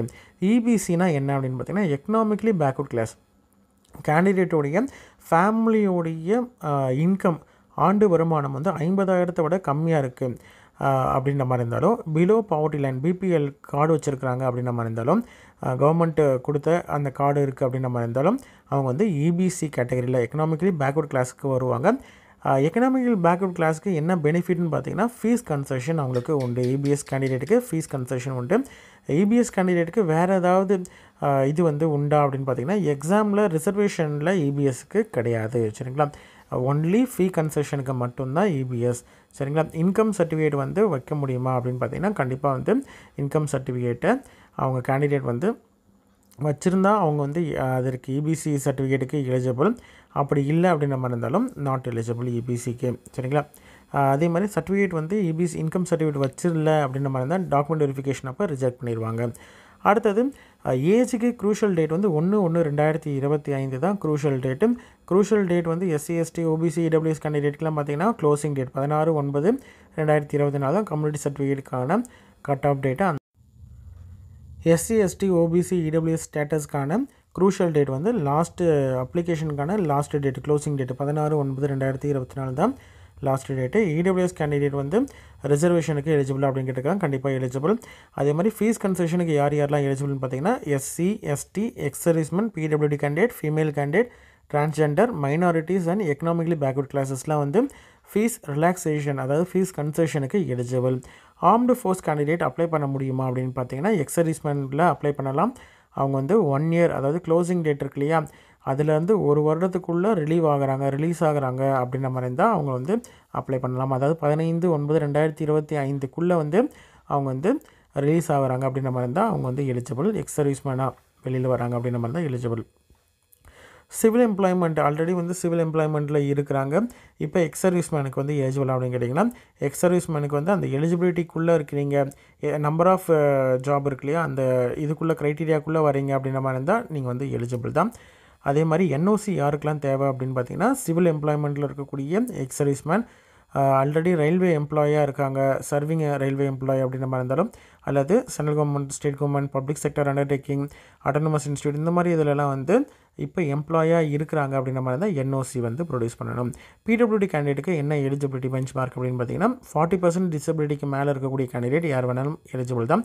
அதே மாதிரி அன்ரிசர்வ்டு வேக்கன்சிக்கு எலிஜிபிள் அப்படின்னு கேட்டிருக்காங்க, கண்டிப்பாக வந்து இடபிள்யூஎஸ் கேண்டிடேட் அதை பிடபிள்யூடி கேண்டிடேட் வந்து அன்ரிசர்வ் போஸ்ட்டுக்கும் எலிஜிபிள். ஆனால் மெடிக்கல் ஃபிட்னஸ் வந்து இருக்கக்கூடிய போஸ்ட் டிசபிலிட்டி வந்து சில டிசபிலிட்டி இருக்கக்கூடிய கேண்டிடேட்லாம் வந்து சில வேக்கன்சிஸ்க்கு நாட் எலிஜிபிள்னு இருக்கும். அந்த மாதிரியான வேக்கன்சிஸை தவிர ரிமைனிங் இருக்கக்கூடிய கேண்டிடேட்டுக்கு அன்ரிசர்வ்டுக்கு பிடபிள்யூடி கேண்டிடேட் எலிஜிபிள். அடுத்தது சூட்டபிலிட்டியை பொறுத்த வரைக்கும் உங்களுக்கு வந்து பிடபிள்யூடி கேண்டிடேட் வந்து சப் கேட்டகரி டிசபிலிட்டியோட சப் கேட்டகரி வந்து தனியாக கொடுத்துருக்காங்க, அந்த இதுக்குள்ளே இருந்தால் மட்டும்தான் எலிஜிபிள். அதாவது ஸ்க்ரைப் ஃபெசிலிட்டி வந்து தேவைப்படக்கூடிய கேண்டிடேட் வந்து விஷுவலி இம்பேர்டு கேண்டிடேட்டுக்கு வந்து ஸ்க்ரைப் ஃபெசிலிட்டி வந்து ப்ரொவைட் பண்ணிக்கலாம் அவங்களுடைய ஓன் இதில். லோகோமோட்டர் டிசபிலிட்டி அதாவது 1 ஆர்ம் டிசபிலிட்டி எலிஜிபிள், அவங்களும் வந்து எலிஜிபிள் தான் அப்படின்னு சொல்லியிருக்காங்க. அடுத்தது ரீஃபண்ட் ஆஃப் ஃபீஸை பொறுத்த வரைக்கும் யாருக்கெல்லாம் அப்படின்றது நம்ம வந்து ஆல்ரெடி நோட்டிஃபிகேஷன்லேயே பார்த்துருக்கோம், எவ்வளோ அமௌண்ட் ரீஃபண்ட் ஆகும் அப்படின்றதையும் நம்ம பார்த்துருக்கோம். ரீஃபண்ட் பாலிசியும் வந்து நீங்கள் வந்து அதற்கான சார்ஜஸும் வந்து ரீஃபண்டு இது வந்து ஒரு ரிட்டன் அனுப்பும் பொழுது பிடிச்சிக்கிட்டு அனுப்புவாங்க, அதையும் நம்ம வந்து அப்ளிகேஷன் ஃபில் பண்ணும்போது நோட்டிஃபிகேஷன்லையுமே டீட்டெயிலாக பார்த்துருக்கோம். சரிங்களா? அதே மாதிரி குவாலிஃபிகேஷனை பொறுத்த வரைக்கும் உங்களுக்கு வந்து மெட்ரிகுலேஷன் மட்டும்தான் வருது, அடுத்த குவாலிஃபிகேஷன் வரல. அப்படி நிறைய கேண்டிடேட் கேட்டிருந்தீங்க இல்லையா, ஒரு போஸ்ட் மட்டும் அதாவது ஃபீல்டு ஒர்க்கர் மட்டும்தான் வருது, ரிமைனிங் எதுவும் வரல அப்படின்னு பார்த்தீங்கன்னா, field work 10th mark sheet மட்டும் தான் நீங்கள் கொடுத்துருப்பீங்க, இல்லைன்னா 12th மார்க் ஷீட் மட்டும் தான் கொடுத்துருப்பீங்க. அதுக்கப்புறம் இருக்கக்கூடிய டிகிரியோ டிப்ளமோ கொடுத்துடல அப்படின்ற மாதிரி இருந்தால் உங்களுக்கு அடுத்த குவாலிஃபிகேஷன் வராது. அதெல்லாம் வந்து ஆட் குவாலிஃபிகேஷன் அப்படின்றதில் ஆட் பட்டனை யூஸ் பண்ணி நீங்கள் ஆட் பண்ணி தான் நீங்கள் வந்து அப்ளை பண்ணணும். அப்படி பண்ணிங்கன்னா தான் உங்களுக்கு வந்து அடுத்தடுத்த போஸ்ட்டும் வரும். சரிங்களா? ஓகே, மந்த் அண்ட் இதுதான் முன்னாடி ஒரு கேண்டிடேட் கேட்டிருந்தார் இல்லையா, மந்த் அண்ட் இயர் மட்டும்தான் இருக்குது, டேட் இல்லை அப்படின்னு. மே மாதம் 2023 அப்படின்னு கொடுத்துருக்காங்க சர்டிஃபிகேட்டில். டேட் ஆனால் கேட்டிருக்காங்க அப்ளிகேஷனில் அப்படின்ற மாதிரி தான். அந்த மாதத்துடைய கடைசி நாள் 31/5/2023 அப்படின்னு சொல்லிட்டு கொடுத்துடணும். சரிங்களா? உங்களுடைய சர்டிஃபிகேட்டில் எந்த மாதம் இருக்கோ அந்த மாதத்துடைய கடைசி நாளை வந்து நீங்கள் கொடுத்துக்கலாம். சரிங்களா? அதே மாதிரி ஸ்டேட் வந்து பைஃபர்கேட் பண்ணி, இப்போ ஆந்திரா தெலுங்கானா இந்த மாதிரி 2 ஸ்டேட்டில் உங்களுடைய டிஸ்ட்ரிக்டே வந்து 2ஆக பிரிஞ்சிருக்கு. எந்த டிஸ்ட்ரிக்ட் போடணும் இல்லைனா எந்த ஸ்டேட் போடணும் அப்படின்னு பார்த்தீங்கன்னா, இப்போ லேட்டஸ்ட்டாக பிரிஞ்சதுக்கு அப்புறம் இருக்கக்கூடிய டிஸ்ட்ரிக்கு அதே மாதிரி எந்த ஸ்டேட்டோ அதை வந்து நீங்கள் கொடுக்கணும் அப்படின்னு சொல்லியிருக்காங்க. டாக்குமெண்ட்ஸ் வந்து அப்லோட் பண்ணும்பொழுது யாருக்கெல்லாம் டாக்குமெண்ட் அப்லோட் பண்ணணும்னு பார்த்தீங்கன்னா, SC/ST கேண்டிடேட்டுக்கு ஃபீஸ் கன்செஷனுக்காக கம்யூனிட்டி சர்டிஃபிகேட் வந்து அப்லோட் பண்ணுற மாதிரி இருக்கும். கேஸ்ட் சர்டிஃபிகேட்டு டாக்குமெண்ட் வந்து பிடிஎஃப்பில் தான் இருக்கணும். கேஸ்ட் சர்டிஃபிகேட் 500 கேபிக்குள்ளே இருக்கணும். ஃபோட்டோவும் பார்த்திங்கன்னா 30லேருந்து 70 கேபிக்குள்ளே வந்து இருக்கணும். சைனும் 30லேருந்து 70 கேபிக்குள்ளே இருக்கணும். ப்ரொஃபைல் டாக்குமெண்ட்ஸ் வந்து அப்லோட் பண்ணணும். சரிங்களா? ஃபீஸ் வந்து எப்படி பே பண்ணலாம் அப்படின்னு பார்த்தீங்கன்னா, credit card, debit card, UPI எது மூலியமாகவும் பே பண்ணலாம். ப்ராசஸிங் சார்ஜ் GST வந்து அவங்களுக்கு அப்ளிகபிள் அமௌண்ட் எவ்வளவோ அதுக்கேற்ற மாதிரி வரும். சரிங்களா? ஃபீஸ் வந்து எவ்வளவு அப்படின்றதையும் நம்ம ஆல்ரெடி பார்த்துருக்கோம். Recruitment process computer based test இருக்கும், டாக்குமெண்ட் வெரிஃபிகேஷன் இருக்கும், மெடிக்கல் எக்ஸாமினேஷன் இருக்கும். பேட்டர்னே சிலபஸ் ஆல்ரெடி நம்ம பார்த்துருக்கோம். நெகட்டிவ் மார்க் இருக்குது. அதாவது ஒவ்வொரு தவறான கொஷின்ஸுக்கு ஆன்சர் பண்ணுறீங்க அப்படின்ற மாதிரி இருந்தால் 1/3 மார்க்ஸ் வந்து நெகட்டிவ் போடுவோம். இது வந்து 15 லாங்குவேஜ் இருக்கு இல்லையா, அதாவது எனி 15 லாங்குவேஜ் வந்து நீங்கள் சூஸ் பண்ணலாம். பர்சனல் டீட்டெயில்ஸ் பேஜில் நீங்கள் ஈதர் 15 லாங்குவேஜில் ஏதாவது ஒரு லாங்குவேஜ் வந்து நீங்கள் சூஸ் பண்ணலாம் எக்ஸாமுக்கு. சரிங்களா?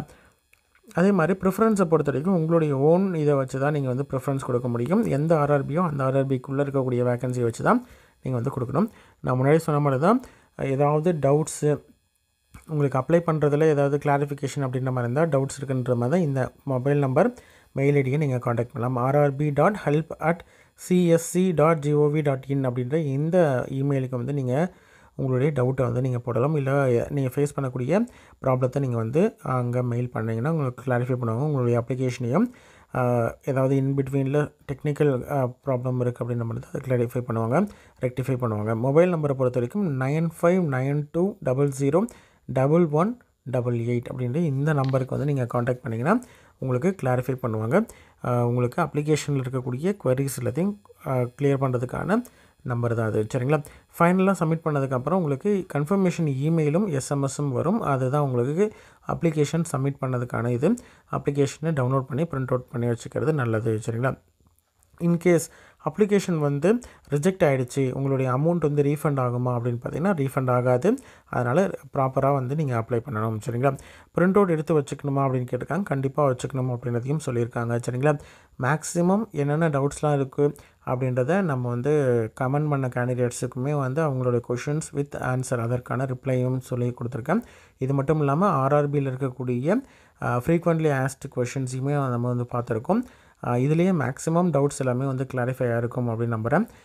இது தவிர ரிமைனிங் ஏதாவது டவுட்ஸ் இருக்குது அப்படின்னு நம்ம இருந்தாலும் நீங்கள் வந்து கமெண்ட் பண்ணுங்கள், கண்டிப்பாக அதற்கு ரிப்ளை பண்ணுறேன். சரிங்களா? ஒரு கிளான்ஸ் வந்து நம்ம நோட்டிஃபிகேஷனில் முக்கியமான டவுட்ஸ் இருக்கக்கூடிய இதெல்லாம் வந்து நம்ம ஒரு பார்த்துக்கலாம். எல்லா இதுவுமே நிறைய தடவை சொல்லிட்டேன். என்னென்னா ஒரே ஒரு RRBக்கு தான் நீங்கள் வந்து அப்ளை பண்ண முடியும்.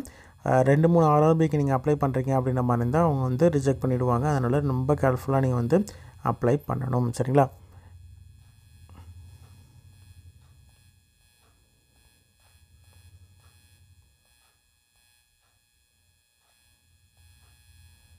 அதே மாதிரி போஸ்டிங்கை பொறுத்த வரைக்கும் நீங்கள் எந்த RRB அப்ளை பண்ணுறீங்களோ அந்த RRBக்கு தான் ஃபஸ்ட் அப்பாயின்மெண்ட் இருக்கும். அதுக்கப்புறம் ட்ரான்ஸ்ஃபர் ஆகிறதுக்கு மினிமம் 5 to 10 years வந்து நீங்கள் ஒர்க் பண்ணணும். அப்போ தான் வந்து ஒர்க் பண்ணதுக்கப்புறம் சர்வீஸ் இருந்ததுக்கப்புறம் தான் வந்து உங்களுக்கு ஒரு RRBலேருந்து இன்னொரு RRBக்கு ட்ரான்ஸ்ஃபர், அதாவது மாறி போகிறதுக்கு சான்சஸ் வரும். அதுவும் வேக்கன்சி இருந்தால் மட்டும்தான். சரிங்களா?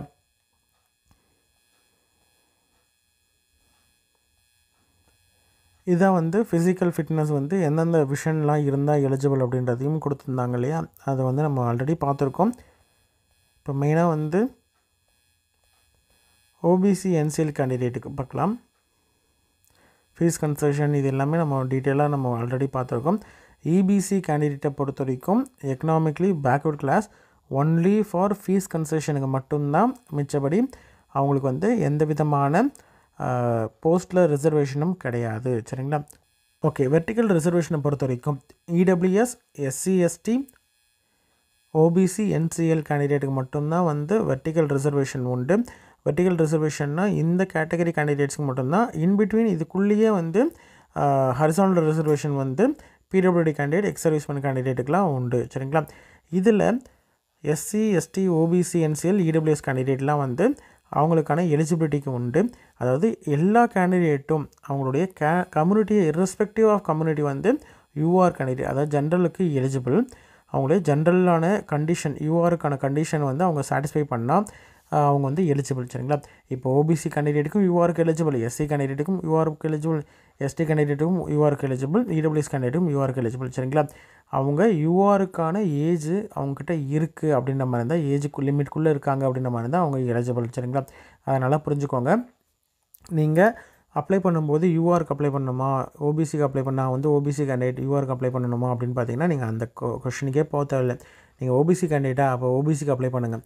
யூஆருக்கு ஆட்டோமேட்டிக்காக நீங்கள் எலிஜிபிளாக இருந்தீங்கன்னா ஆட்டோமேட்டிக்காக வந்துடும். உங்களுடைய மார்க்கை பேஸ் பண்ணியும் நீங்கள் டாப்பில் வர்றீங்க அப்படின்ற மாதிரி இருந்தால் யூஆருக்கு எலிஜிபிள் ஆட்டோமேட்டிக்காக வந்துடும். சரிங்களா? அதனால் பிரச்சனையே கிடையாது. இப்போ நீங்கள் வந்து எஸ்சி கேண்டிடேட், நான் வந்து யூஆருக்கு அப்ளை பண்ணணுமா அப்படின்னு பார்த்தீங்கன்னா கிடையாது. நீங்கள் எஸ்சினா ஓன் கேட்டகரி, உங்களுக்கு எஸ்சினா எஸ்சி கேண்டிடேட்னா எஸ்சி தான் நீங்கள் வந்து கொடுக்கணும். எஸ்டி கேண்டிடேட்னா எஸ்டினா எஸ்டி தான் கொடுக்கணும். சரிங்களா? உங்களுடைய ஓன் கேட்டகரியை கொடுக்கணும். இடபிள்யூஎஸ் கேண்டிடேட்னா இடபிள்யூஎஸ் தான் கொடுக்கணும். நீங்கள் வந்து மாற்றி யூஆருக்கு நான் அப்ளை பண்ணுறேன் அப்படின்னு சொல்லிட்டுலாம் நீங்கள் அப்ளை பண்ண தேவையில்ல. ஓன் கேட்டகரி தான் கொடுக்கணும். ஆட்டோமேட்டிக்காக எல்லா கேண்டிடேட்டும் யூஆருக்கு எலிஜிபிள் தான் வருவீங்க, யூஆர் எலிஜிபிலிட்டி ஏஜுக்குள்ளே இருந்தீங்கன்னா. சரிங்களா? Okay, EWS, SC, ST, OBC candidate வந்து எஜுகேஷன் குவாலிஃபிகேஷன், டெக்னிக்கல் ப்ரொஃபஷன் இதெல்லாம் வந்து அவங்க வந்து ஃபுல்ஃபில் பண்ணுறாங்க அப்படின்ற மாதிரி இருந்தால் யூஆருக்கு eligible. Age without any relaxation concession in age அப்படின்னு சொல்லியிருக்கோம் இல்லையா, குவாலிஃபிகேஷன் ஆஃப் மார்க்ஸ் இதெல்லாம். ஓகே, அதே மாதிரி EWS, SC, ST, OBC, NCL கேண்டிடேட்லாம் பார்த்திங்கன்னா நெசசரி சர்டிஃபிகேட் வச்சுருக்கணும். அதற்கான ஃபார்மேட் எஸ்சி, எஸ்டி கேண்டிடேட்னா அனெக்ஷர் 1, ஓபிசி, என்சிஎல் கேண்டிடேட்னா அனெக்ஷர் 2, இடபிள்யூஎஸ் கேண்டிடேட்னா அனெக்ஷர் 3. இந்த அனெக்ஷரில் இருக்கக்கூடிய சர்டிஃபிகேட் இருக்க கேண்டிடேட் மட்டும்தான் அந்தந்த ரிசர்வேஷனுக்கு எலிஜிபிள். சரிங்களா? கேஸ்ட் சர்டிஃபிகேட்டை பொறுத்த வரைக்கும் ஓபிசி, என்சிஎல் சர்டிஃபிகேட்டில் this is also to certificate that he or she does not belong to the person section creamy layer mentioned in column 3 of schedule அப்படின்னு சொல்லிட்டு இந்த கோட் வந்து கண்டிப்பாக உங்கள் சர்டிஃபிகேட்டில் இருந்தால் மட்டும்தான் வந்து ஓபிசி, என்சிஎலுக்கு எலிஜிபிள் அப்படின்றத நல்லா புரிஞ்சுக்கோங்க. ஓபிசி, என்சிஎல் கேண்டிடேட் வந்து பார்த்திங்கன்னா கண்டிப்பாக do not belong to creamy layer அப்படின்ற லைன் கண்டிப்பாக உங்கள் சர்டிஃபிகேட்டில் இருக்கணும்.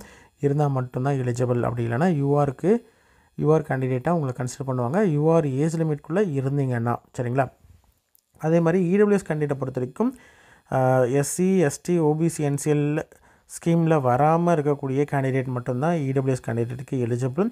அதே மாதிரி அதற்கான கண்டிஷன்ஸ் எல்லாமே வந்து கொடுத்துருக்காங்க. அந்த கண்டிஷனுக்குள்ளே இருக்கக்கூடிய கேண்டிடேட் மட்டும்தான் எலிஜிபிள். சரிங்களா? ஹரிசாண்டல் ரிசர்வேஷன் நான் முன்னாடி சொன்ன மாதிரி தான் எக்ஸ் சர்வீஸ்மேனும் பிடபிள்யூடி கேண்டிடேட்டும் வித்தின் கம்யூனிட்டிக்குள்ளே வரதுனால இது ஹரிசாண்டல் ரிசர்வேஷன் அப்படின்னு சொல்லுவாங்க. சரிங்களா? இதற்கான எலிஜிபிலிட்டிலாம் என்னென்ன அப்படின்றத நம்ம டீட்டெயிலாக பார்த்துருக்கோம்.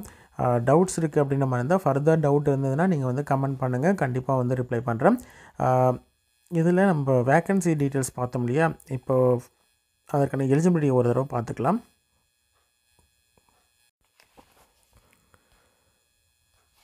இப்போ ஆர்ஆர்பி சென்னையில் இருக்கக்கூடிய வேக்கன்சியில் ஃபார் எக்ஸாம்பிள் ஃபிசியோதெரப்பியில் நிறைய கேண்டிடேட் டவுட் கேட்டிருந்தீங்க இல்லையா. இப்போது இன்கேஸ் வந்து ஃபிசியோதெரப்பியில் எஸ்சி கேண்டிடேட்டாக இருக்கிறீங்க அப்படின்ற மாதிரி இருந்தால், ஃபிசியோதெரப்பியில் எஸ்சியில் வேக்கன்சியே இல்லை. அதனால் நீங்கள் வந்து எஸ்சி, அதாவது ஏஜ் லிமிட் வந்து உங்களுக்கு எஸ்சி, அதாவது யூஆர் ஏஜ் லிமிட்டை தாண்டி இருக்குது. ஆனால் நீங்கள் எஸ்சி கேண்டிடேட் அப்படின்ற மாதிரி இருந்தால் நீங்கள் நாட் எலிஜிபிள். சரிங்களா? இன்கேஸ் எஸ்சி கேண்டிடேட்டாக இருக்கிறீங்க ஆனால் ஏஜ் லிமிட் வந்து யூஆருக்குள்ளே இருக்குது அப்படின்னா, யூஆர் அதாவது 30 அப்படின்ற மாதிரி இருந்தால், 30க்குள்ளே இருக்குது அப்படின்ற மாதிரி இருந்தால் உங்களுக்கு வந்து யூஆருக்கு எலிஜிபிள். அதில் ஒரு வேக்கன்சி இருக்குல்லையா, அந்த வேக்கன்சிக்கு எலிஜிபிளாக இருப்பீங்க. ஆனால் எஸ்சி கேண்டிடேட்டாக இருந்து ஏஜும் பார்த்திங்கன்னா யூஆர் ஏஜை வர அதிகமாக இருக்குது அப்படின்ற மாதிரி தான் உங்களுக்கு நாட் எலிஜிபிள் தான் வரும். அதே மாதிரி இடபிள்யூஎஸ் கேண்டிடேட்டுக்கும் சேம் தான், உங்களுக்கு வந்து வேக்கன்சி இல்லாதனால நாட் எலிஜிபிள் தான் வரும். சரிங்களா? இந்த மாதிரி தான் வந்து சில கேண்டிடேட்ஸுக்கு வராமல் இருக்கும், நாட் எலிஜிபிள்னு வரும். ஏன் அப்படின்னு பார்த்தீங்கன்னா இந்த மாதிரியான ரீசன் தான். சரிங்களா? இன்கேஸ் வந்து கார்டியாக் டெக்னீஷியன் கேண்டிடேட் இருக்கீங்க அப்படின்ற மாதிரி இருந்தால் அவங்க வந்து ஒன்லி யூஆர் கேண்டிடேட்டாக இருக்கணும். சரிங்களா? பியூர் யூஆர் கேண்டிடேட்டாக அவங்களுக்கு ஏஜ் லிமிட்டும் வந்து யூஆர் ஏஜ் லிமிட்குள்ளே இருக்கணும். இல்லை SC ST candidate UR age லிமிட்குள்ளே இருக்கிறாங்க, இடபிள்யூஎஸ் கேண்டிடேட் யூஆர் ஏஜ் லிமிட்குள்ளே இருக்காங்க அப்படின்ற மாதிரி தான் எலிஜிபிள் வருவாங்க. அல்லது ஓபிசி கேண்டிடேட்டாக இருக்கிறாங்க, ஏஜ் ரிலாக்ஸேஷனோடு இருக்கிறாங்கன்னாலும் அவங்க எலிஜிபிள். சரிங்களா? இந்த மாதிரி தான். இல்லை எஸ்சி கேண்டிடேட் எஸ்டி கேண்டிடேட் வந்து ஏஜ் லிமிட் வந்து யூஆரோட அதிகமாக இருக்குது அப்படின்ற மாதிரி தான் நாட் எலிஜிபிள். சரிங்களா? இந்த மாதிரி தான் வந்து எலிஜிபிலிட்டி வந்து மாறும். இது ஒரு கண்டிஷன் நான் முன்னாடி சொன்ன மாதிரி தான். இது மட்டும் இல்லாமல் குவாலிஃபிகேஷனை பார்த்தீங்கன்னா ஃபிசியோதெரபி பேச்சுலர் டிகிரியும் முடிச்சிருக்கணும், 2 வருடம் வந்து எக்ஸ்பீரியன்ஸும் இருக்கணும். நீங்கள் இன்கேஸ் வந்து பேச்சுலர் டிகிரி மட்டும் நீங்கள் மென்ஷன் பண்ணிவிட்டு எக்ஸ்பீரியன்ஸை பற்றி மென்ஷன் பண்ணாமல் நீங்கள் வந்து அப்ளிகேஷனை ஃபர்தராக நீங்கள் மூவ் பண்ணி போனீங்கன்னா நாட் எலிஜிபிள் ஃபார் ஃபிசியோதெரப்பி தான் வரும். சரிங்களா?